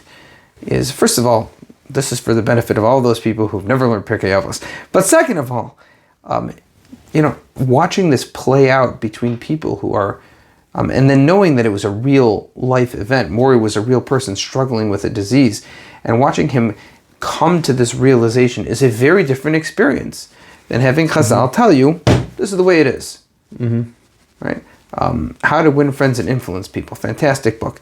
He has a whole chapter on the benefit of smiling. And I read that and I said, okay, having Mikabel is called and Besefer Panim Yafos. Shammai said it first. Right? Right, but Shammai didn't give the commentary of...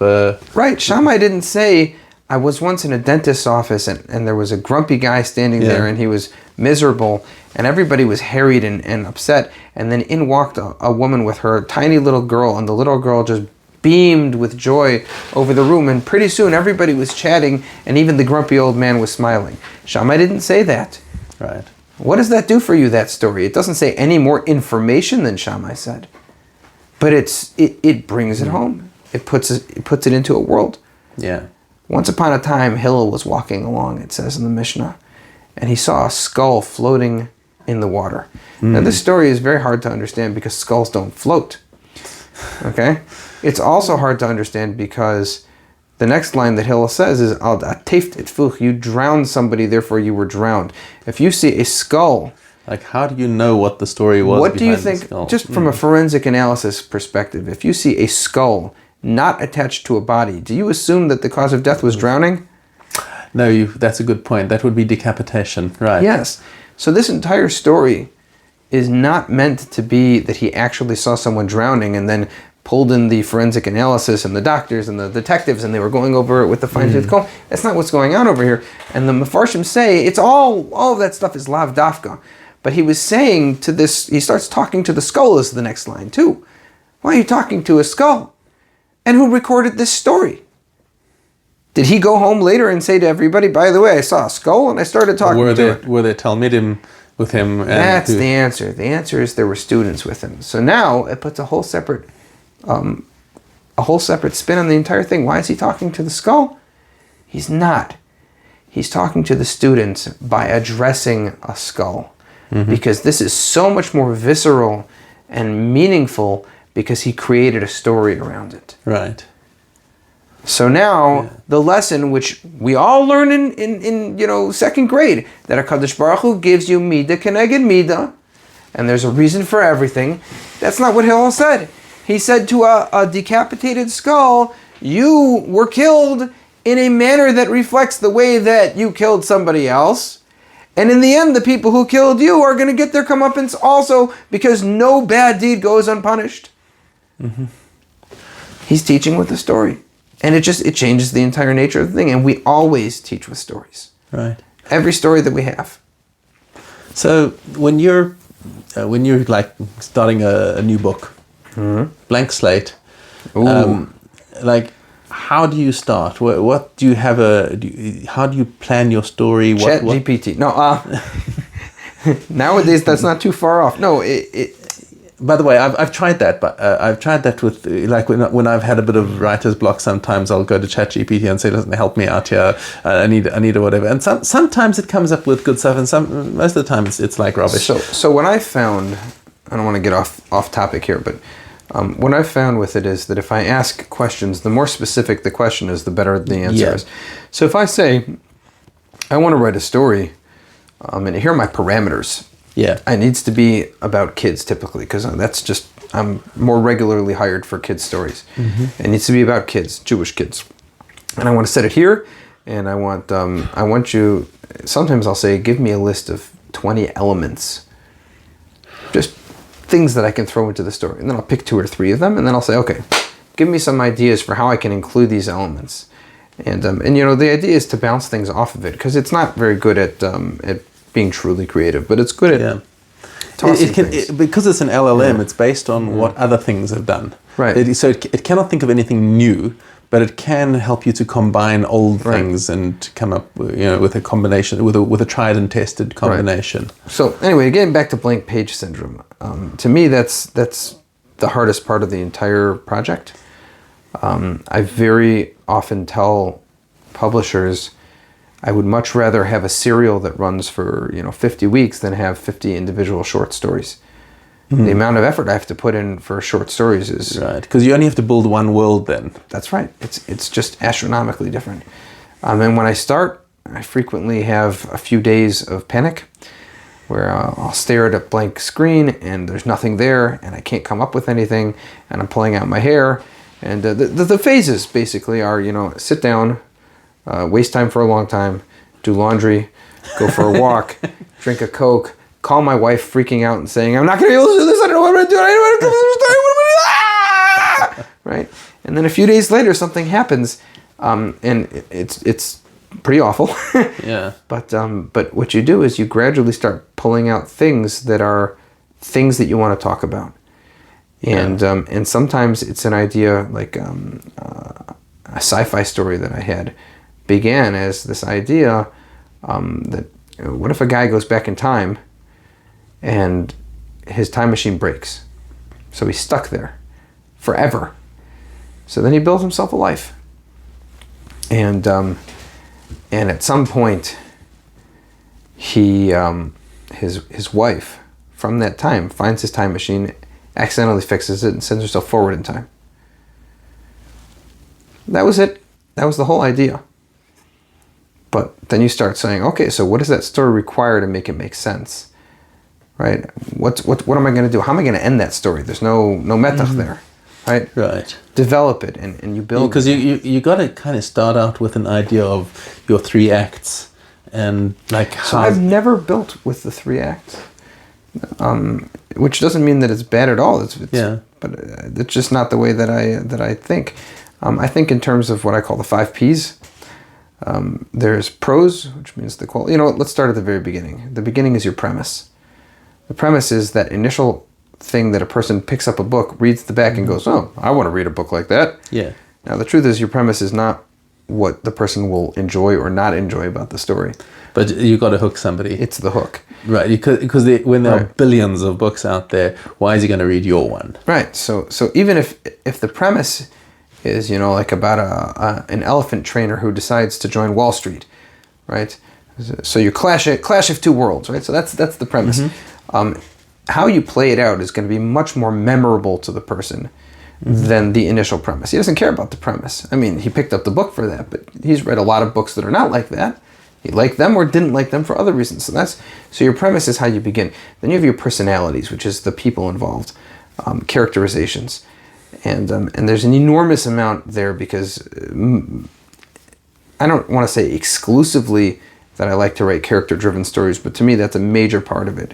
If the people are interesting and believable and their reactions are the reactions and ways of thinking that you can identify with, so I think you're going to be interested. There are stories that really work much more in terms of ideas. Like, what if there was a society like this? Or what if something like this happened?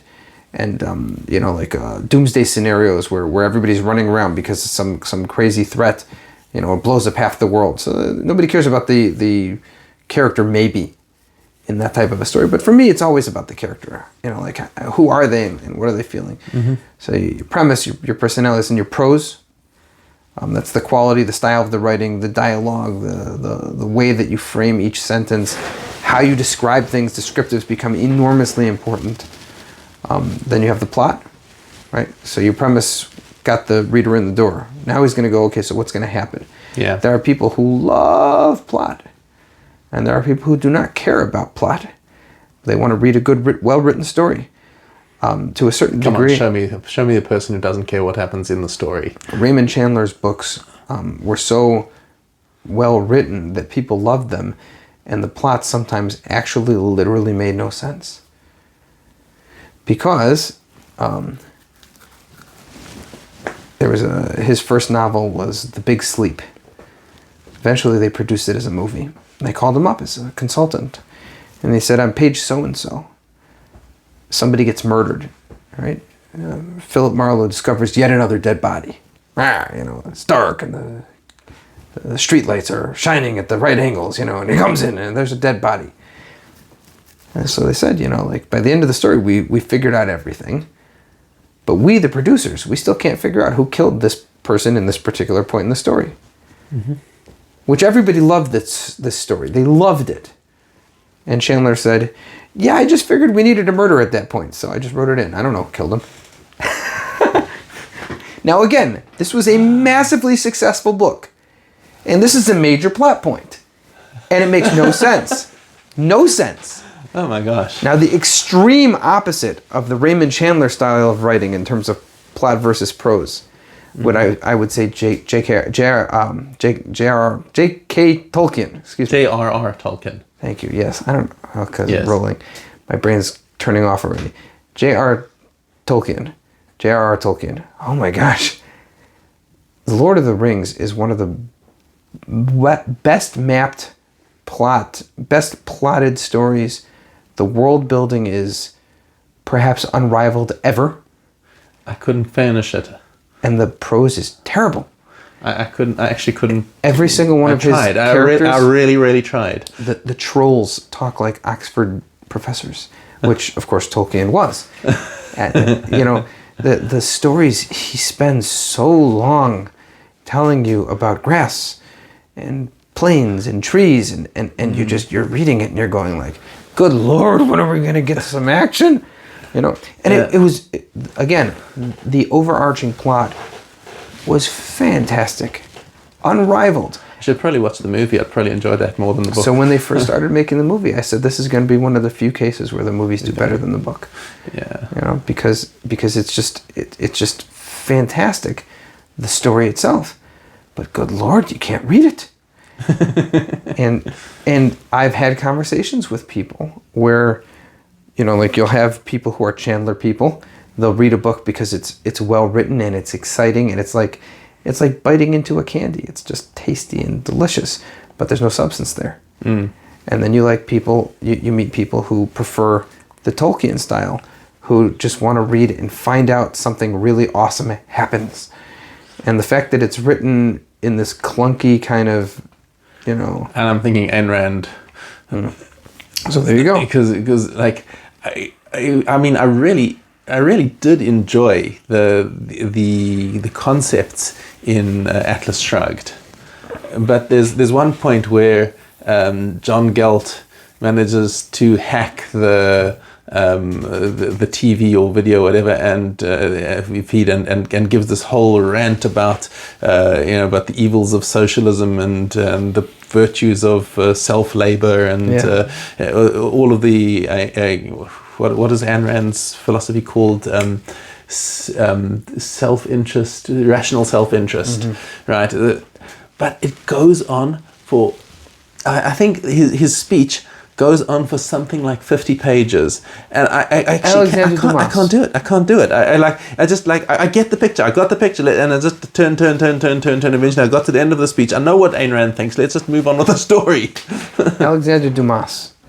Yeah. Oh yes. Right? Yes, I love his writing. I mean, I've never read it, obviously, in French, but come on, what's his magnum opus? The Count of Monte Cristo, the Three Musketeers. Keep going. The big one. Les Mis. Oh no, I didn't read that one. Les Mis. I read it through, not in French. Yeah. But I read it through, and I read a rather unabridged version. But even in the rather unabridged version, there were like one or two spots where it says, at this point, he goes on a really long rant about something unrelated to the story. In one case, it was Pidgin French. He has a whole discussion about the linguistics of Pidgin French in the middle of his story. One of the things that they did include was a long, drawn-out piece about one of the battles in the Napoleonic Wars. Now, it has a very tiny little sliver of relevance to the story. Like blink and you'll miss it. Yeah. But he spends 15, 20 pages on this battle, which took place, I don't know, a decade before the main events of the story. Yeah. What? Why? And you just wonder, like, well, what's going on over here? Here's another example of somebody who you've read Douglas Adams. Of course. We talked about him. Douglas Adams, and I'm quoting almost directly from an introduction to one of his editions of his book, written by a close friend of his on the 42nd anniversary of the Hitchhiker's Guide to the Galaxy. He said, yeah, a guy couldn't write a plot to save his life. If you read his books, all 5 of the trilogy, yes, you will find that only 2 of them have a beginning and an end. The rest of them just sort of meander through this crazy world full of, he had a lot of brilliant ideas, a lot of brilliant moments. And his characters were fully crafted characters. They were brilliant characters. Mm-hmm. Arthur Dent, kind of the guy who's constantly at wit's end, doesn't quite know what to do with himself. Ford Prefect is this guy who casually reacts to the most ridiculously non-casual things. They're well-built characters going through this world that doesn't make any sense. And of the 2 stories where there is a definite end, one of them ends with everybody dying and that's it. Yep. Right? So why? Because he had a lot of great ideas, but he was also depressive. He just couldn't tie them together. And guess what? Nobody cared. They read them. And they love them. And it's one of the most formulative books, or series of books, on the planet. I rather like Dirk Gently more in a certain sense, because those books start at the beginning and end at the end. Yeah. The Dirk Gently trilogy of 2. You know. Do you think I could get away with that with Ari Barak? It's been done already. Trilogy it's been done. Of 2, yeah. So I mean, with each one, so those are the 4 of the 5 P's. You have your premise, your personalities, your prose and your plot, and then there's pacing. And pacing is something that is often overlooked.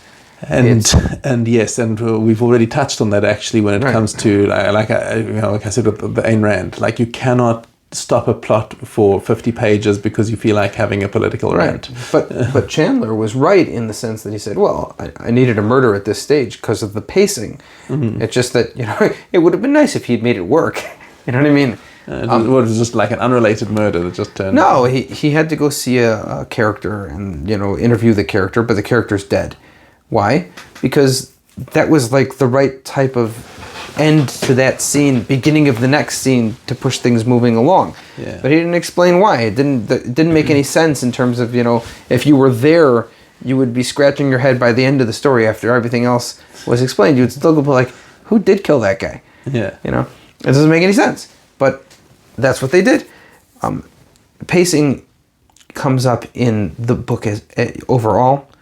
You can some people will tell you this many pages to introduce your main characters. This many pages in, you have to have already your central conflict. At this point in the story, there are people like that in Save the Cat, which is about screenwriting, but it's about writing. So he says, your screenplay should be X number of pages, and he gives specific page numbers for where you need to hit specific landmarks in how the story progresses. And it's a pacing guide. Among other things, it's fantastic. But it's true in a sense. I mean, you don't need to be as pedantic as all of that. But it's true. You need to hit certain landmarks at certain points. Yeah, and especially when you've got our generation particularly is like ADHD generation, where if you don't keep it moving, they're going to put down your book and pick up something else. I don't even know. I wouldn't blame it necessarily. I think our generation is terribly ADHD, but I think it's also true that if you're there to tell a story, like you said by Ayn Rand or I said by Dumas, you don't want to just go off and dither in some meadow somewhere. We have a reason to be here. What are we doing here if you suddenly change from telling us, if you're dealing with a spy novel where they're going to, securing the plans for the atomic bomb, and then all of a sudden you go into a small divergence of 36 pages about an interesting interaction in the fruit stall, people are going to legitimately wonder, have you gone off your rocker? Yeah. What's going on over here? But it's not just in the whole story. There's also in every chapter, right? If my chapter begins with let's say my character finally finding what he needs, and the chapter carries him through that moment of exaltation until he hits a crisis. Mm-hmm. So there are points in the chapter I need to achieve and the right balance. I don't want, unless I do, there are times when maybe I want to slam it at the very end as a surprise. But if I want to lead into it, then I have to lay those seeds at specific intervals. The intervals, you can decide how specific you want to be and what they are, but there needs to be a plan there. Yeah. And then you get into individual paragraphs. Right? So every single phase of the writing needs to be planned to some degree or other. It can be conscious, it can be subconscious, but But you want to have something in mind and not just sort of. If I can share my own experience, like I think there was. Okay, fine. No. That I think is one of the contrasts between my first and second books. Right. My first book started off with a concept. Mm-hmm. I thought of this whole idea, which I've explained to you about the free will paradox and how the sort of the quantum wave function kind of breaks down into multiple universes, and that can solve the free will paradox. And if you're interested in hearing more about that, you can find my stuff online about that somewhere, or send me a message and I'll help you find it. I'd come up with this idea just because I'd been thinking about science fiction and been reading a lot of science fiction and thinking, hey, this could actually solve the free will paradox. And I thought, well, what if I had to write a story around this that enables us to explore the different paths of free will and see these different universes where alternative paths were chosen. And then I thought, okay, what's been really successful? Hogwarts. Let's do a school. Let me do a school. Obviously a very, very different. It's nothing even remotely like Hogwarts. But that's how it goes. Right, but it's something similar. It's a school with 2 students and 1 Rebbe, and because this is like such secretive stuff that it can only be taught to a select few, and then. And I built a story sort of around that. And as I was going along, I wasn't entirely sure where it was going to go and how it was going to end up. And I wound up, having written, in fact, the first, my prologue that starts out with the Rebbe on his deathbed originally was not there. It started out with a completely different setting, and it would have come out in a it was a kind of sort of a dystopian start, where everyone's in this dystopian universe where things have gone really bad, and now Rabbi White is going to have to go back and find these 2 students to help take the world in a different direction. And I started writing, and I wrote that as the prologue, and then I started writing the rest of the story. And I was thinking about it, and I thought, I don't like this prologue. Threw it out, came back with a brand new premise, and it still worked with the story. And then came up with the other ideas that would ultimately make it work. So I didn't really plan out the story arc well in the first book. So, you're touching on something very fascinating, which is, we start off with an idea of what we want, and then things kind of, the more mystical among us would say, the characters themselves are changing their story. I don't believe any of that. I just think that, your brain carries an idea along to its logical conclusion, and things change, and that's fine. Yeah. If you don't have, I typically, when I begin a project, I have to write a treatment for my publishers to okay. And they always say, we want a full treatment. And I always say, oh, yeah. And then I write them, the first half of the novel in treatment. What do you mean by a treatment? It means a short summary of how the story is going to go. Mm-hmm. And then a 2-3 paragraphs about each chapter for the entire story. And they always say they want the whole book outlined before I start, which is very good for them, because then they know what's coming and they can make sure that everybody's on the same wavelength. Right. And I always say, oh yeah, because they're right, and then I never do it. Yeah. Because it's very hard to do. 99% of the time, the way that I end up actually writing the chapter makes subtle but significant changes on the rest of the book. So I typically end up writing, let's say, an outline of the first 15 to 20 chapters. And then I'll send it to them, and every time, and I mean this bitmimus, I'm not trying to be clever with them. I'm always saying, all right, this is what I have so far, just to give you an idea, and I'm still working on it. And then they'll go, okay, well, this is a good start. While you're working on it, you can also start writing the first chapter. And then it just never gets completed. I'm always like pushing it like 5 chapters ahead as I'm still writing.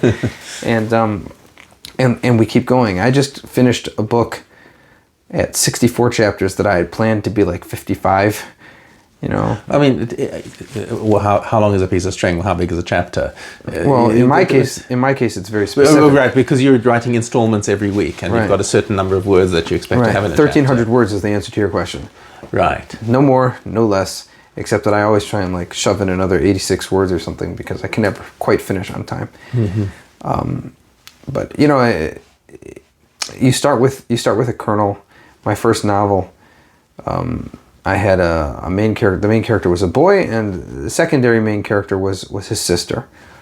And for the sister, I needed a hook for her, a personality hook, not a hook to get the reader interested, but a hook upon which she could be identified as a character. Right. I mean, we all know her name, but you know, like what makes Malka a person before we've developed her in the story. So I had to come up with something that she liked or that she did or that.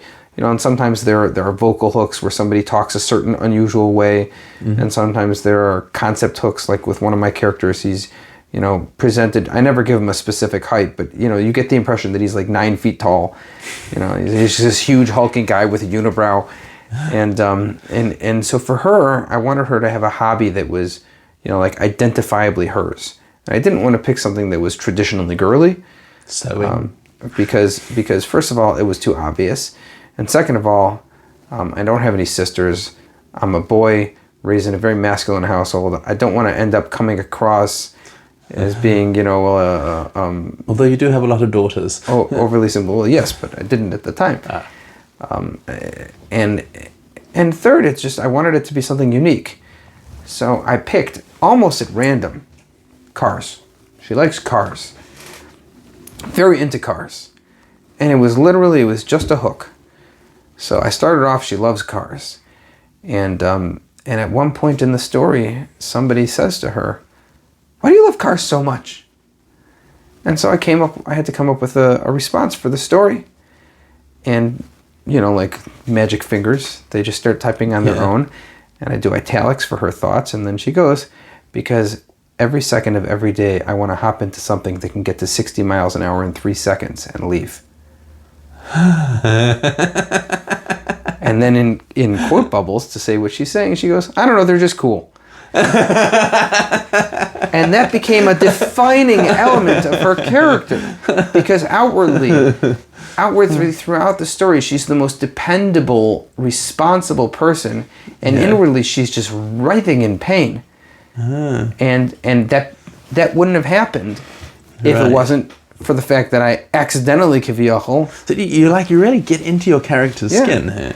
Yeah, and then it got even better, because now that this is an important part of her character, when I later on ended up having her brother, the genius, sign a deal with some, you know, billionaire, I had them drive a McLaren up to the deal and have him look at this extremely fancy car. There's only a few of them in the world.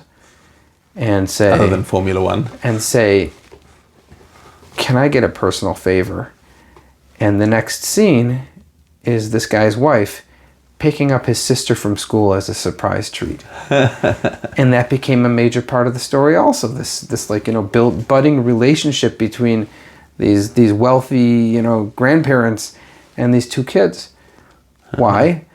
Because I had to pick something for her to like, so I picked this. And that's an enormous part of how writing works, for sure, no question about it. You know, things grow and then they become bigger, and you know they make an important part of the story. It's interesting, like your experience of writing in installments is like so different from my completely untimelined writing, which my second book took me 5 years because I just didn't have the same amount of time to put into it, and I got stuck a number of times and had to. My Torah work is like that, right? But I think my second book was qualitatively different from the first because I really did plan it out from the beginning. And, in between the first book and the second book, I had learned about, writing techniques such as 3 acts. Yeah. And so many other techniques that I'd improved on from the first one. So I knew what my start and end was going to be, and I knew what process they were going to get through there. And it was just a skeleton, right? And I didn't know exactly how it was all going to fit together. And as you're going along, your finger's right, and then you say, "Oh, wait, hang on a second. Here's a nice little diversion, and here's a nice little plot device to tie everything back in." And in terms of like getting through a stuck point, there was one point where I was like right in the third act, and I was thinking, I've painted my guys into such a corner that I actually literally don't know how they're going to get out of this one. But I liked this tension because they were in such a desperate position. It was such a good third act setup that like that is your perfect third act. Is like you have no idea how the characters are going to get out of this one. And I was like really stuck, and I wanted, and the only way that I could get my juices flowing was I took my phone and I gave it to my wife, and I said, "I'm going for a walk. If you need me, I'll be up in the park over here." And but I just need to cut myself off from every possible distraction because I know what's going to happen. I'm going to click on some website. I'm going to find something else to do, and I'm going to read something, and I'm going to whatever, and I'm just going to fritter away the time. So I actually had to choose, like maybe Stephen King kind of thing, like you have to force yourself to do this. And I said, I'm not coming home until I've solved this. So we went out to the park. Walked around, kicked a tree, swung on the swings, and eventually, this idea just came and said, and it tied up so beautifully with something else that I'd done earlier in the book, and I said, that's how it's all going to tie together, and yeah. I've played guitar on top of my roof. Yeah. Like climbed up onto the roof via the pergola. I've stood on my head. Gone for walks. Stood on your head, literally. I've walked back and forth going, "Gah!" like that, because, it's very frustrating.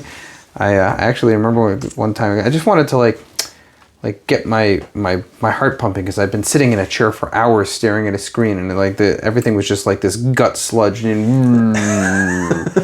So I got up, and I did these like handstands against a wall 2 or 3 times. Yeah. Just to have the blood rush to my head and get the heart pumping a little bit.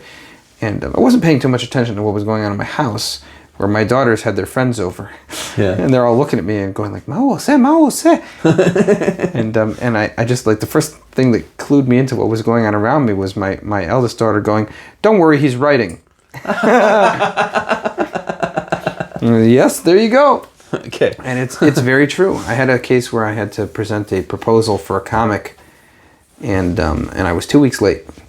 I'd had 2 straight weeks of writer's block, and it was awful, and I did not know what to do with myself, because the parameters for this comic were a comic. That's just terrible. How do you work with that? Give me some more restrictions. Yes. So, and like today was the very last day. It had to be in by the end of the day, or I don't even know, but it's going to be terrible because the first chapter is due, and I finally said to myself, you know what? I've been sitting at the computer for 2 weeks. That's not working. So I stood up and I left, and I went to the park, and I bought a Coke. I sat down and I played some music. I did all the things that you cannot do when you're on a tight schedule. Right. And 45 minutes later, I came back, wrote an entire treatment of the whole thing, start to finish, sent it in. They loved it. I wrote it. It ended up being published as a book, and people are enjoying it to this day. It's one of my best works. Yeah. Which doesn't mean that it always works. Sometimes you go and you take a break, and then you come back and you've, lost 2 hours. Yeah. Because you got distracted. But so you have to know the difference. But it's a big thing to juggle, figuring out the blank page. Yeah, exactly. And I think getting back to the contrast between Jewish literature and general literature. I think, do you ever think about could a non-Jew read my book? I do, and the answer to that is he has. He. Well, when I am about to publish, I put out a call for beta readers. Yeah. And I always say I'm looking for Orthodox Jews of X age who are interested in X subject, so that my readers are, but I have a, large and eclectic group of contacts on LinkedIn. And somebody said, sure. So I sent them an invite. And he's not Jewish. He didn't tell me that at the beginning. I didn't know, and it doesn't really matter to me. But he read through, if I remember correctly, a very Jewish novel. I think it was a novel about I think it was The Last Rebbe of Lodz, which is about a Hasidic dynasty being rebuilt. Yeah. And he really enjoyed it. Whatever, I think that was it.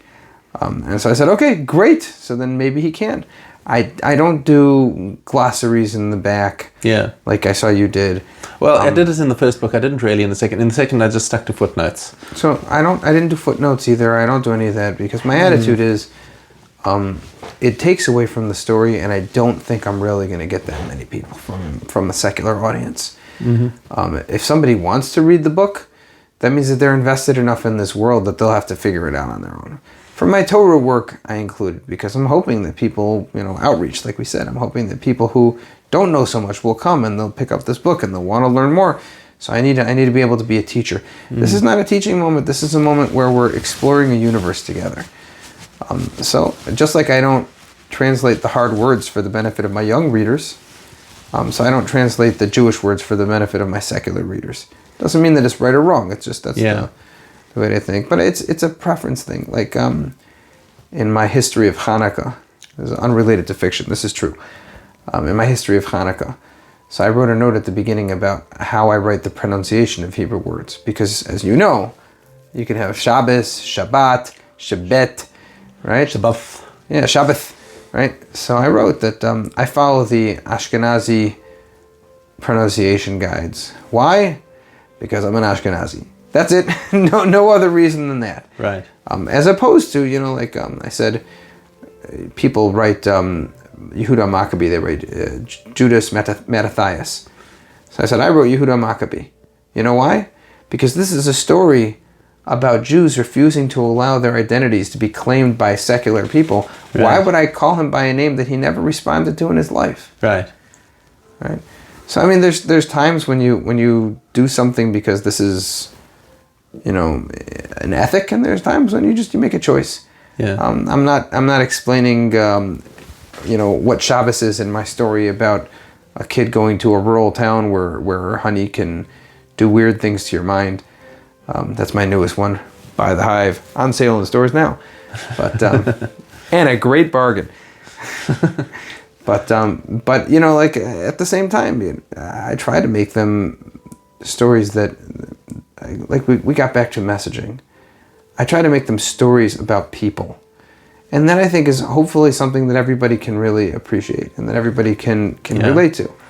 And that's I can that's a similar thing with me, is that I'm aiming primarily at a Jewish audience, but I try, I have in mind that first of all, my standard of writing has to be something that would be acceptable in a non-Jewish setting.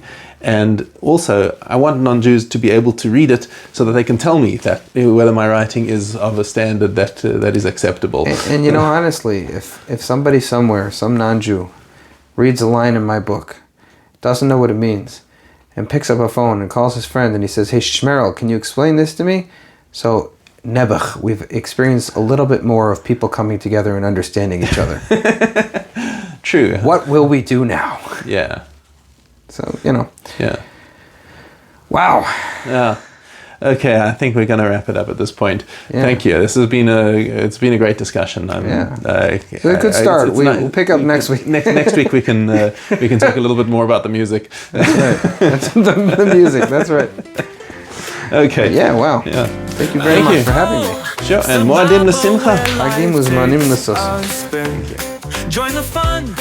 Let the talk begin.